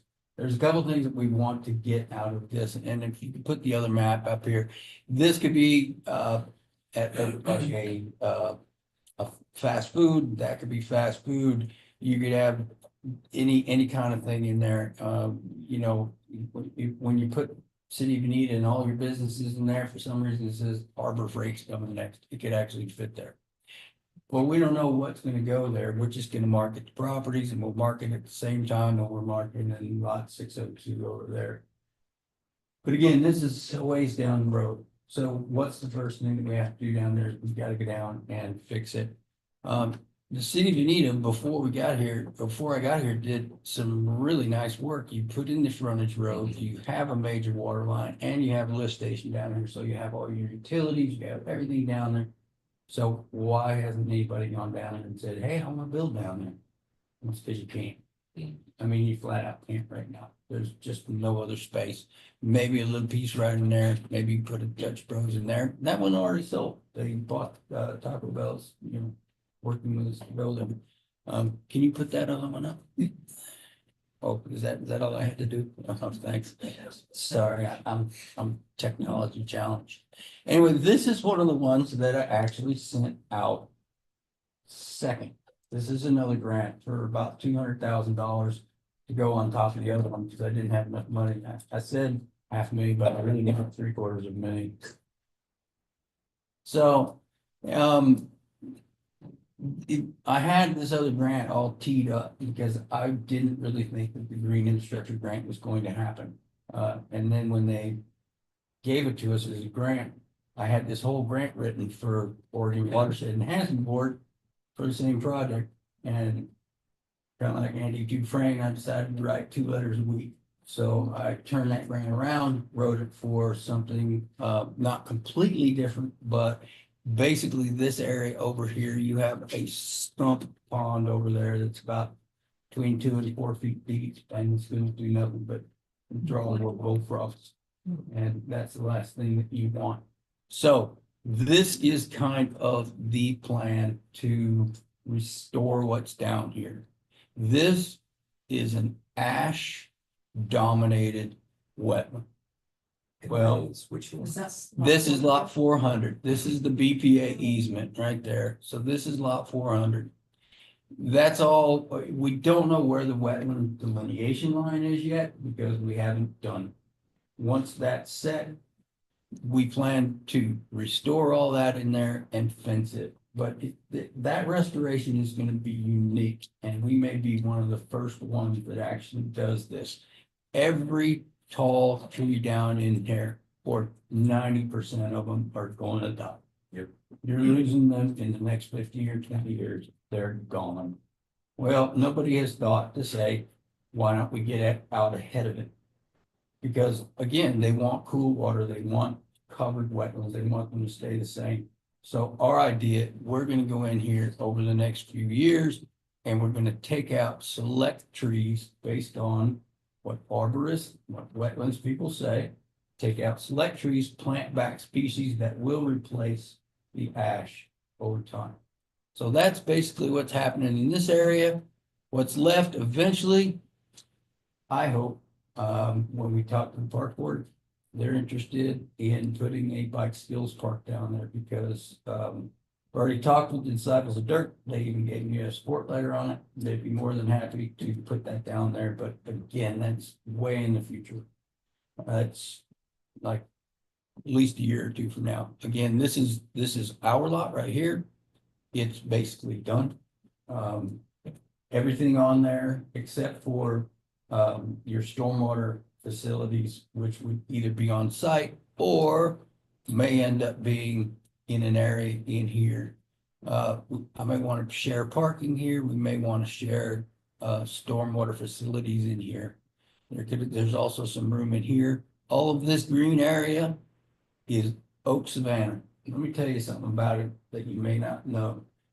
The one thing that a wetlands board will let you save and let you recreate is oak savanna prairie. All of the Willamette Valley used to be oak savanna, and there's less than 1% of it left. And they are very, very high on saving that. When I first started writing this grant, I thought there's not a snowball's chance that I'm gonna get it. When the Oregon Department of Forestry guy came down and looked at the Oak Savannah, he just lost it. He loved it. I want to drop a pin. He said, "This is beautiful. This is gorgeous."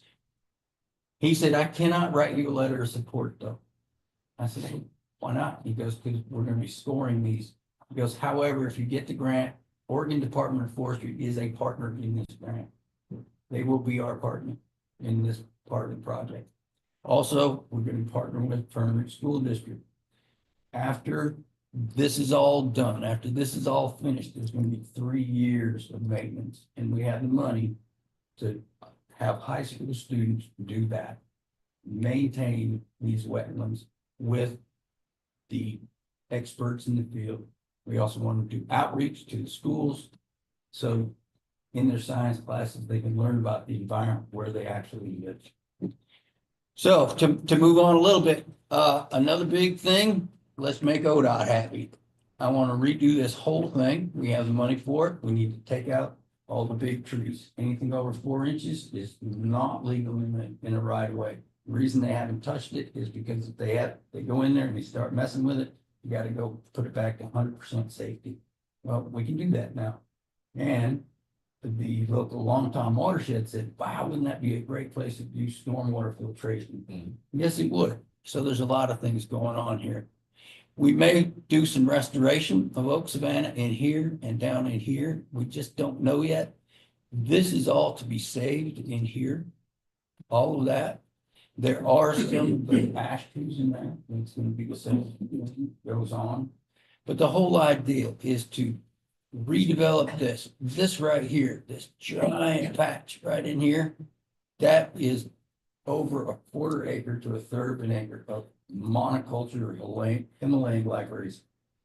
They need to come out because you're not getting what wetlands are supposed to do. They're supposed to filter your water. That's what they're built for. And, there was a mill there, so, it's not anybody's fault. They built the road. It's not anybody's fault. But now they've given us enough money to go in there and fix it. Find some goats. Yeah, I think it's gonna be more than goats. It's gonna be more like a giant excavator in there and just, if those roots get deep. So we can get some sure. We have a budget. Anyway, the idea here is for everybody to win. The property owner can win because he can build and sell lots for people to build. City wins.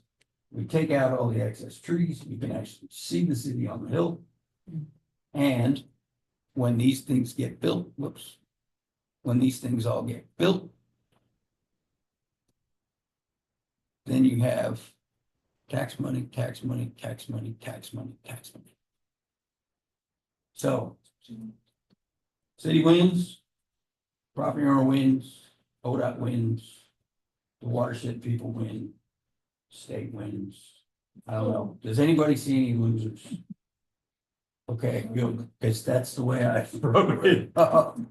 Okay, that's all I got. I was supposed to take 5 minutes. I probably took more.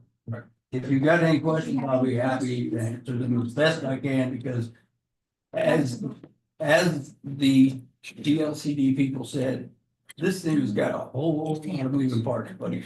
So there's gonna be a lot of people, and I'm really looking forward to it. Like you, I've been his ear so bad over the last 6 months. He probably did it. What? Air cover. Yeah. Do you have a question? Have we approached any of the homeowners or property owners on the south side of railroad tracks about carrying the additional vegetation there? No, not yet. Okay. Not yet, because it really, it doesn't have to come out. I mean, Well, just my concern would be like, when we start clearing trees on the north side of the tracks, you're gonna get wind that comes across, you're gonna have issues with any of the bigger trees that are there. So it might, and behoove us to kind of open that up further if we're trying to, yes. expand visibility for downtown. And I think, that's something that we can, we're going to have an arborist as well as Oregon Department of Forestry. So we're gonna have a lot of tree people, and they will look at that, I'm sure. Because if you're gonna develop in those, 2 black boxes right there at the very bottom, Yeah. You know, a lot of those taller trees would come out. You control all the ones, of course, that are on the 602 property, and some you may want out, some you may not want, and I'll. Again, these are things that I'm gonna leave to a professional, and what I've tried to find through this entire project is people who are very passionate about what they do. That guy from ODF, he's very passionate about it. I mean, the pond that I want to expand, and I was writing this grant like in the middle of the night, and I found some guy, his name's Gary Carson, he is a preeminent name in dragging damselflies in Oregon. And I called him up, I said, hey, how can I get some dragonflies in Benito? And he finally got back to me, and he goes, that one you got in your grant, you know, it won't come here. Why? Got the perfect soils for it. And it doesn't come down below 1,000 feet. Check it out. These will come though.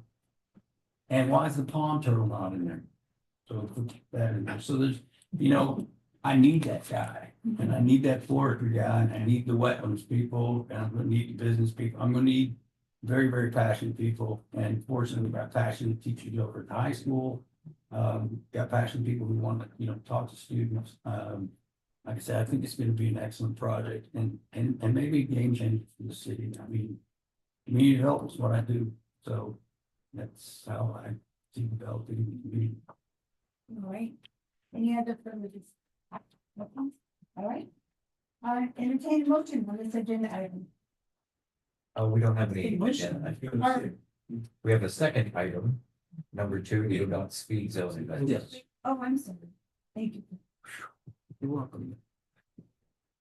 Kevin, please present your memo on ODOT's recommended speed change on James Road. Thank you, Mayor. And I'm gonna make a very long story short here because you have all of this information in front of you. Most of it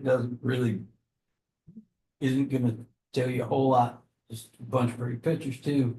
Basically, we had a citizen approach ODOT approached us, said, are you interested in lowering the speed on James Road? We'll do a study for you, we'll come back. Came back with this study, they said you should go from 45 to 35. Kyle has the signs, you just have to concur. Any further discussion? Okay. I'd like to make on this agenda. The city council concur with ODOT's recommendation in speed zone investigation number 14089 to establish a 35-mile-per-hour speed zone on Jeans Road from Territorial Road to approximately 100 feet west of Forest Meadows Lane, and direct staff to notify ODOT of the city's concurrence. Is there a second? We have a motion and a second. All in favor, say aye. Aye. Opposed? Thank you, council. Thank you. Okay, next we have a budget operating calendar. Signature Michael, please present the calendar. Thank you, Mayor, members of the council. It's that time of year again when we start up the budget meeting. And we start doing that by first figuring out what is our statutory calendar that we have to pay attention to. The budget has to be adopted before June 30th. And then, as you'll see at attachment 1 on page 163, there's a certain progression that needs to get us towards that June 30th date when the public notice, when the budget committee has to meet, and for staff, when we have to have that proposed budget done. So plugging all those numbers, we are currently on our way towards building a staff requested budget by May 20th at the very latest. So need to get it out to you as half of the budget committee, the other half of the 85 residents. So that you can then meet, and here's the important part for you, your calendars, put a star next to this date, May 28th. We will need you May 28th for your budget committee duty. Well, we will be meeting in Stockton. Yeah. Oh, We want to this much actually. All the staff will need to make sure they clear the calendars for Scotland. So that was the main delivery. So we are starting, what time? We typically start at 5, and maybe 5, okay. And I usually prepare the Matt's Famous, pulled pork. With alternatives, 5 o'clock, No, May 28th. May 28th, At 5 p.m. 5 P.M. Matt's pulled pork. that's. I'll do that. Name me. So again, just to let you know that we have started gathering, budget elements, as we'll talk about next. You have a list of staff projects and programs that we are bringing forward. I wanted to get that, in front of you so you can see the bigger picture. Jordan and I are meeting later this week to dig into under the hood, into the engine of the budget. Look at our account numbers and make sure we can, or see if we can improve how we communicate how money is spent by organizing our accounts a little better.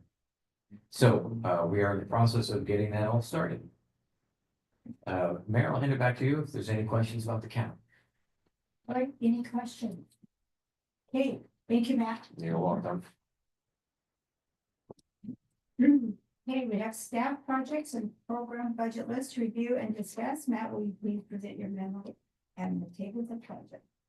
So we'd like to, come on, catch it. We could.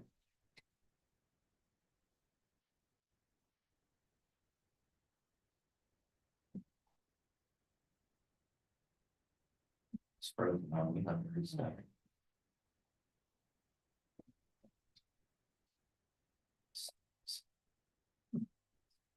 Okay, thank you, Mayor, members of the council. So you have organized by department, administration, community development, and public works, the projects and programs that we anticipate requesting in the upcoming fiscal year budget. Just a quick orientation to reading the tables. On your far left is the department, the 3 departments we have.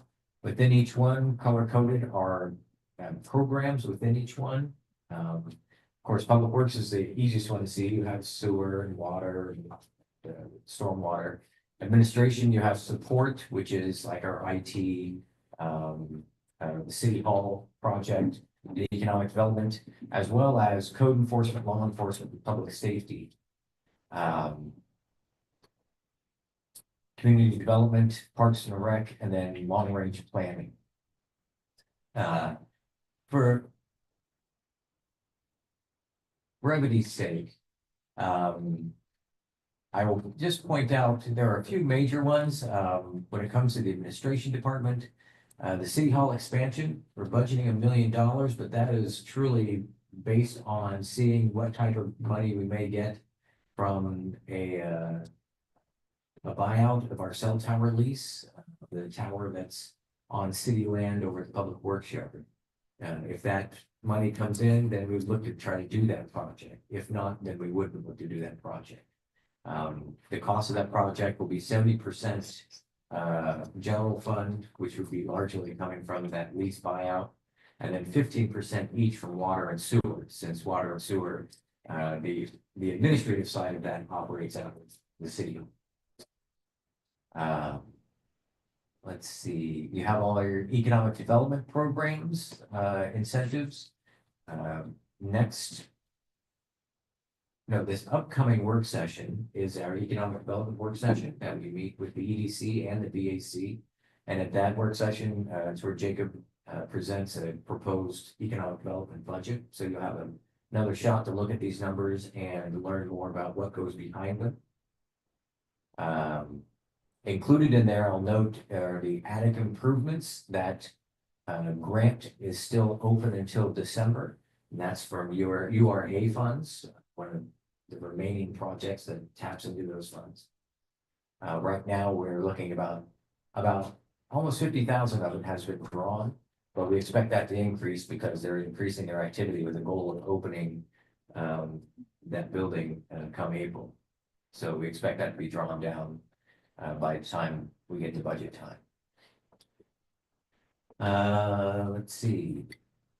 Are there any questions about the administration department? Anything that caught your eye or you're curious about this? What are you passionate about? Like what on here is Or do you consider something you really are excited about? Yeah, I'm a municipal nerd. I get excited about most of it.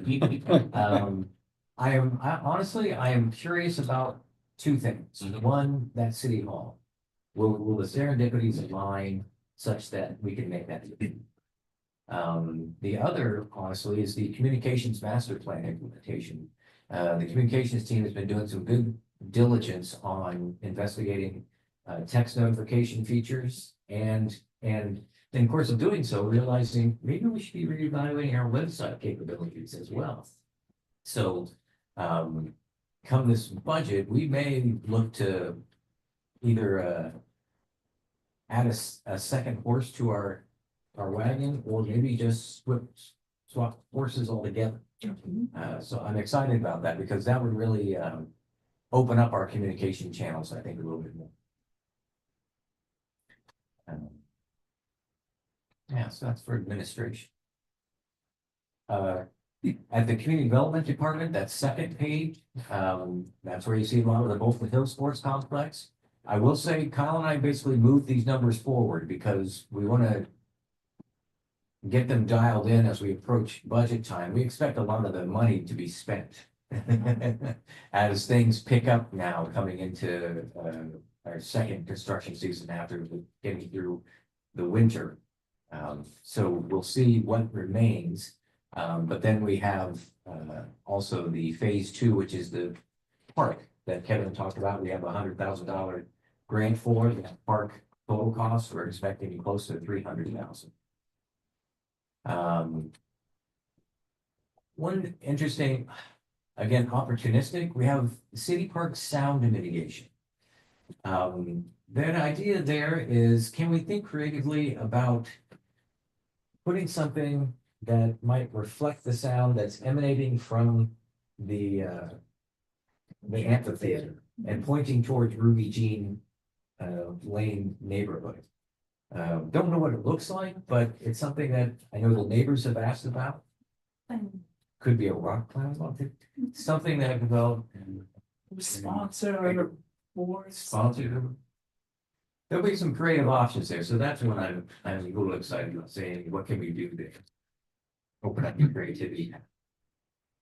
And you'll see too, we included in there, adult quiet park at Ralph Johnson, at City Park Phase 5, community center. We just want to keep those on our radar. We don't really have a funding identified for those, but we don't want to lose sight of it. So that we're always saying what opportunities are coming up, and hey, that's on our list. Let's pursue it and see what might come. So you'll see those on the budget, but what we'll probably do is budget out the cost with a grant to be named at a later date. So that if the grant never shows up, the cost will never get spent. But again, it keeps on our radar. And then under long range planning, a lot of this is our grant work that we're doing going forward. Any questions about the community development department projects? Okay. Moving into public works, you see we'll be asking for a truck, a new two-wheel drive pickup.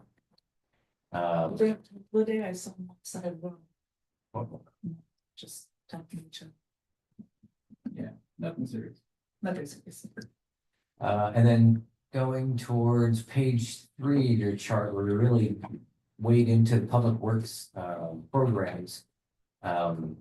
Under water, the first line, public works yard expansion. So that's where water and sewer will share some costs there.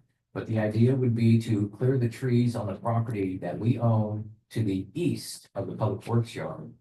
And look to at least rock it at this point, because in part, and that work will largely be driven by when do we lose access for public works storage at Bolton Hill Sports Complex? Because that has always been the place where we can store mounds of things, and we're going to need a new place. So that location will be where that new place is, and I basically looked at Kyle to tell me when is it time, but at least we have a plan and we'll be ready to go when time comes. Let's see. Sewer, of course, we have our sewer wastewater treatment plant expansion. Again, the numbers here are carried forward, so I would call them stable, but they're a placeholder because we will be updating them. We're finalizing the facilities master plan. When we get that finalized, we will then go to the mountain, the state, and talk to them about funding, which will give us a picture about how much we'll need to borrow, what costs, and we'll also have a project cost estimate done here. So come budget time, we'll have fresh numbers. But at this point, just wanted to make sure it was on the project list to be updated as we continue to develop them. Under street, we're seeing in the Monday call email, we got great confirmation that the multi-use path between Veneta and Elmira got funded for half of it at $5 million. We still have our matching contribution there of $60,000, so we keep that in hand. So when the county comes knocking, we can say, here it is. And then our East Hunter upgrade, 6.8 million. We always try to budget for this. We updated the budget and sort of knocked our socks off. It went up so much. But again, this is what we put into the legislative request hopper. Senator Manning is carrying this for the city of Veneta. And so we're cautiously optimistic that we might be able to see that project happen. Let's see. And then stormwater, this is where a lot of the grant spending that Kevin brought down, that's where it'll come out of the stormwater fund. So everything he's talked about there. So at the very bottom, I totaled up all the program and project costs at about 19,500,000. However, we are looking at the potential of over $9 million in grants potentially coming in. So that grand total, what staff is looking at in the upcoming fiscal year is about $10.5 million of programs and projects. And this is in addition to just what we do day in, day out, of being responsive to our residents when they come in, making sure the bills go out every month. So that's the snapshot I wanted to share with the council about what is staff thinking. What are we seeing coming up on the horizon for this upcoming budget? So first perspective, more perspectives to be brought forward at our fourth Monday meeting in March. We have a work session for council perspective on the budget. At that meeting, I'll also bring forward some community perspective that we get from our surveys that we saw as far as what priorities residents are telling us they'd like to see or they appreciate. So that council's opportunity to identify some priorities and projects that you're keen on making sure are in the budget get identified at that meeting and that fourth Monday in March. So with that, Mayor, I'll close and turn it back to you, answer any questions. All right, are there any questions for Matt? So. Oh, that's it? It was just for information?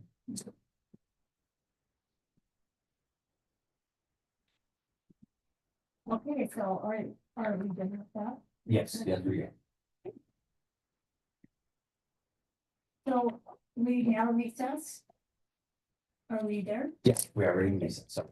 We have recess to convene the Veneta Urban Agency.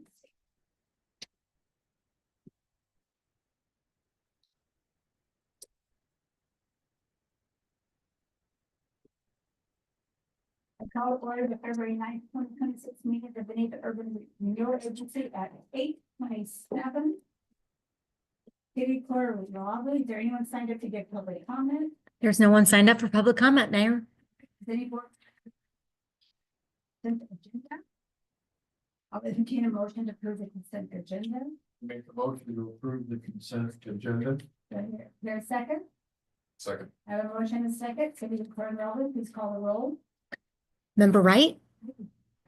Vice Chair Coy? Aye. Member Benson? Aye. Member Volts? Chair McCoy?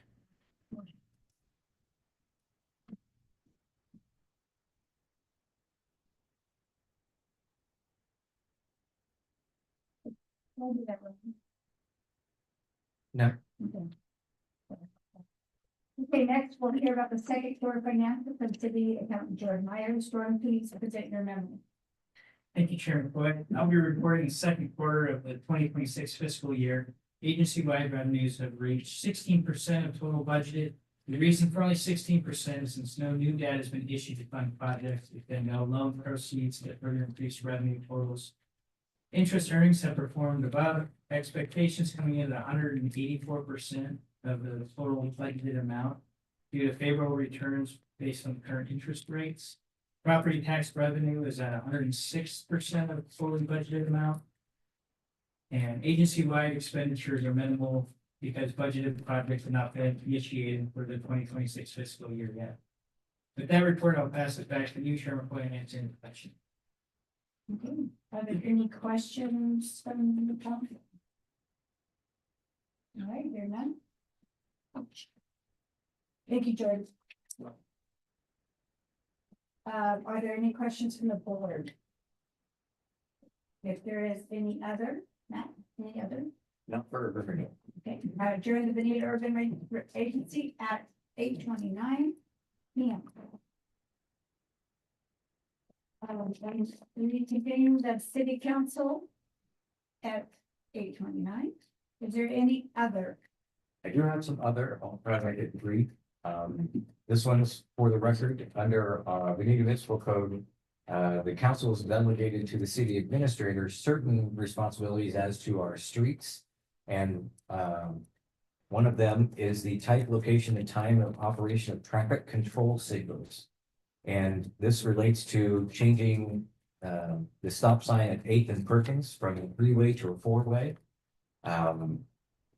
The city administrator is required to make a report at the next regularly scheduled meeting of the city council. And you have the power to reverse or override that decision if you wish. So just follow by the book on that one, let you know that we made that change. Yeah, I can explain that if you want. And just here to have Kyle talk about that. Sure, so when 8th Street and Perkins connected and the meters all went in, originally it was just 2 stop signs on 8th Street. Which was fine when they first started, but when the house was built on the corner, they put fence up. And because of the way the road shifted through there, if you sat on 8th Street going south, you could not really see anybody coming around. So we elected to put a stop sign there just for safety, because I thought it was terrible. Then I got a comment from a resident over there saying, well, why not just do both? And I went over there and agreed with him. Actually, taking a look at it, there's actually no reason not to. So we went ahead and put in, I recommended to Matt that we go ahead and fix that. You may want to even include the one on 7th Street that I did as well. Okay. Similar situation on 7th Street. Yeah, 7th and Certic, where you come through 7th Street, cross the Certic, and now there are 1, 2, 3, 4 fourplexes over there. So a lot more traffic coming from there.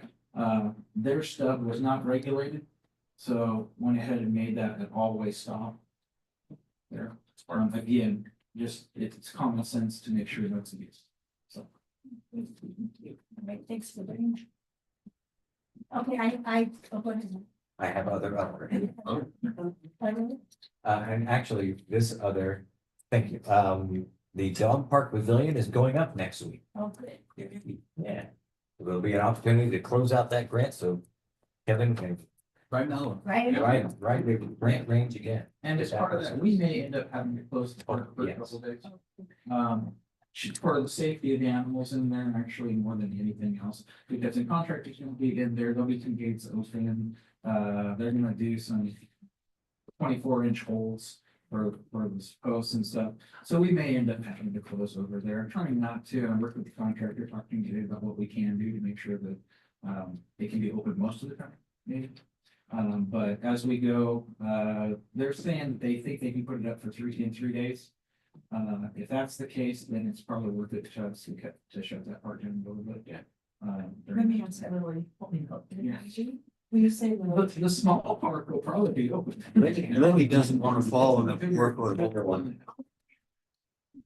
Anyways, just let me know that if you see some chatter from people, that would be cool. And then, Jacob has something to share with you about, job shadow. I don't know how that on all these others, but somehow they're all related. I received an email from Cody Brock, he's the lead counselor. Anyway, he works with Elmira High School, and he is they have a lot of students over there. They're in the finish their jump rope.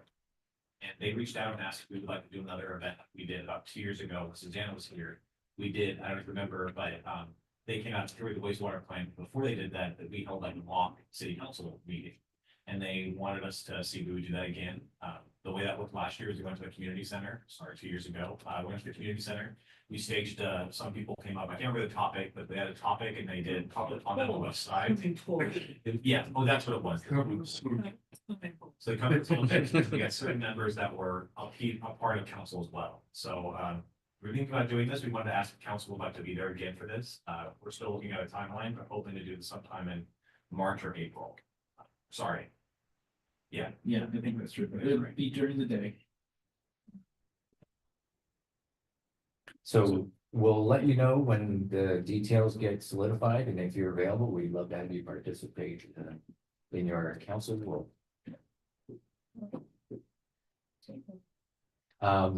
We have a thank you letter from Samson for the council's contribution of $500. At your table, I left you the draft agenda for the spring conference being held in Pendleton for LOC. It's up to you if you wish to attend, taking a look at the agenda. The registration got delayed. They're having some technical issues, so we aren't behind the gun as far as making reservations or anything like that. Just let me know if you wish to go, or if you want to talk to me about it. Don't feel like you have to go. There will be the annual conference. I'm not sure where that's happening this coming year. I believe that's,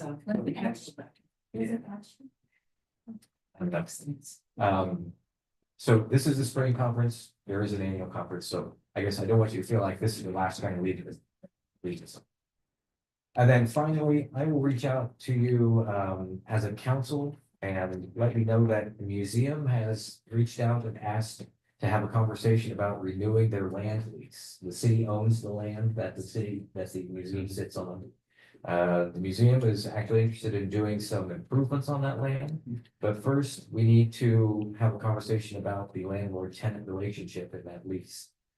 So Mayor, I'll work with you on coordinating. What I'm thinking is I'd like to have two members of the council work with me in working with the museum.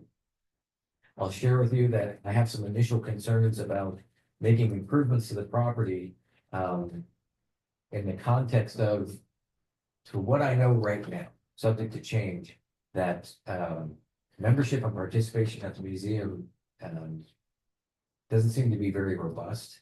So my concern is if on the building side of things, they go ahead and perhaps expand or add a wing, but then they don't have the membership to sustain it, that all reverts back to the city. And now we're stuck with something that we don't have many options to work with when it comes to the property, not knowing what those may be. But I think it's an important conversation to have, and one that I've been having with the museum over several years is I would like to see a plan to grow the museum, grow the engagement, grow the support, make the museum open and available and more engaged in the community, so that they have the people that will be there to run the museum and not just the museum and having trouble finding someone to keep it open during times of I feel like it's always closed. and it's unique times. So I didn't want to go into that late tonight, but I will follow up by email. I'll provide you some information and then we'll work on it. Thank you. Anything else? And that, You got, okay, a card here. See? I'll read it to you. Says Mayor McCoy, thank you so much for allowing me to host our public meeting at the community center and for waiving the fee. We really appreciate being in the community for those types of events. Thank you for attending, as well as Councilor Coy and Matt Michael. We have gotten some good input already from Kevin Irvin and appreciate his participation in the ABC meeting. We continue to coordinate as we write the draft document. Thank you again, Wendy Jones. Thank you, Kevin. All right, think we're done. So I'll adjourn the Veneta City Council at 8:38 p.m. 38. Next meeting, Justice.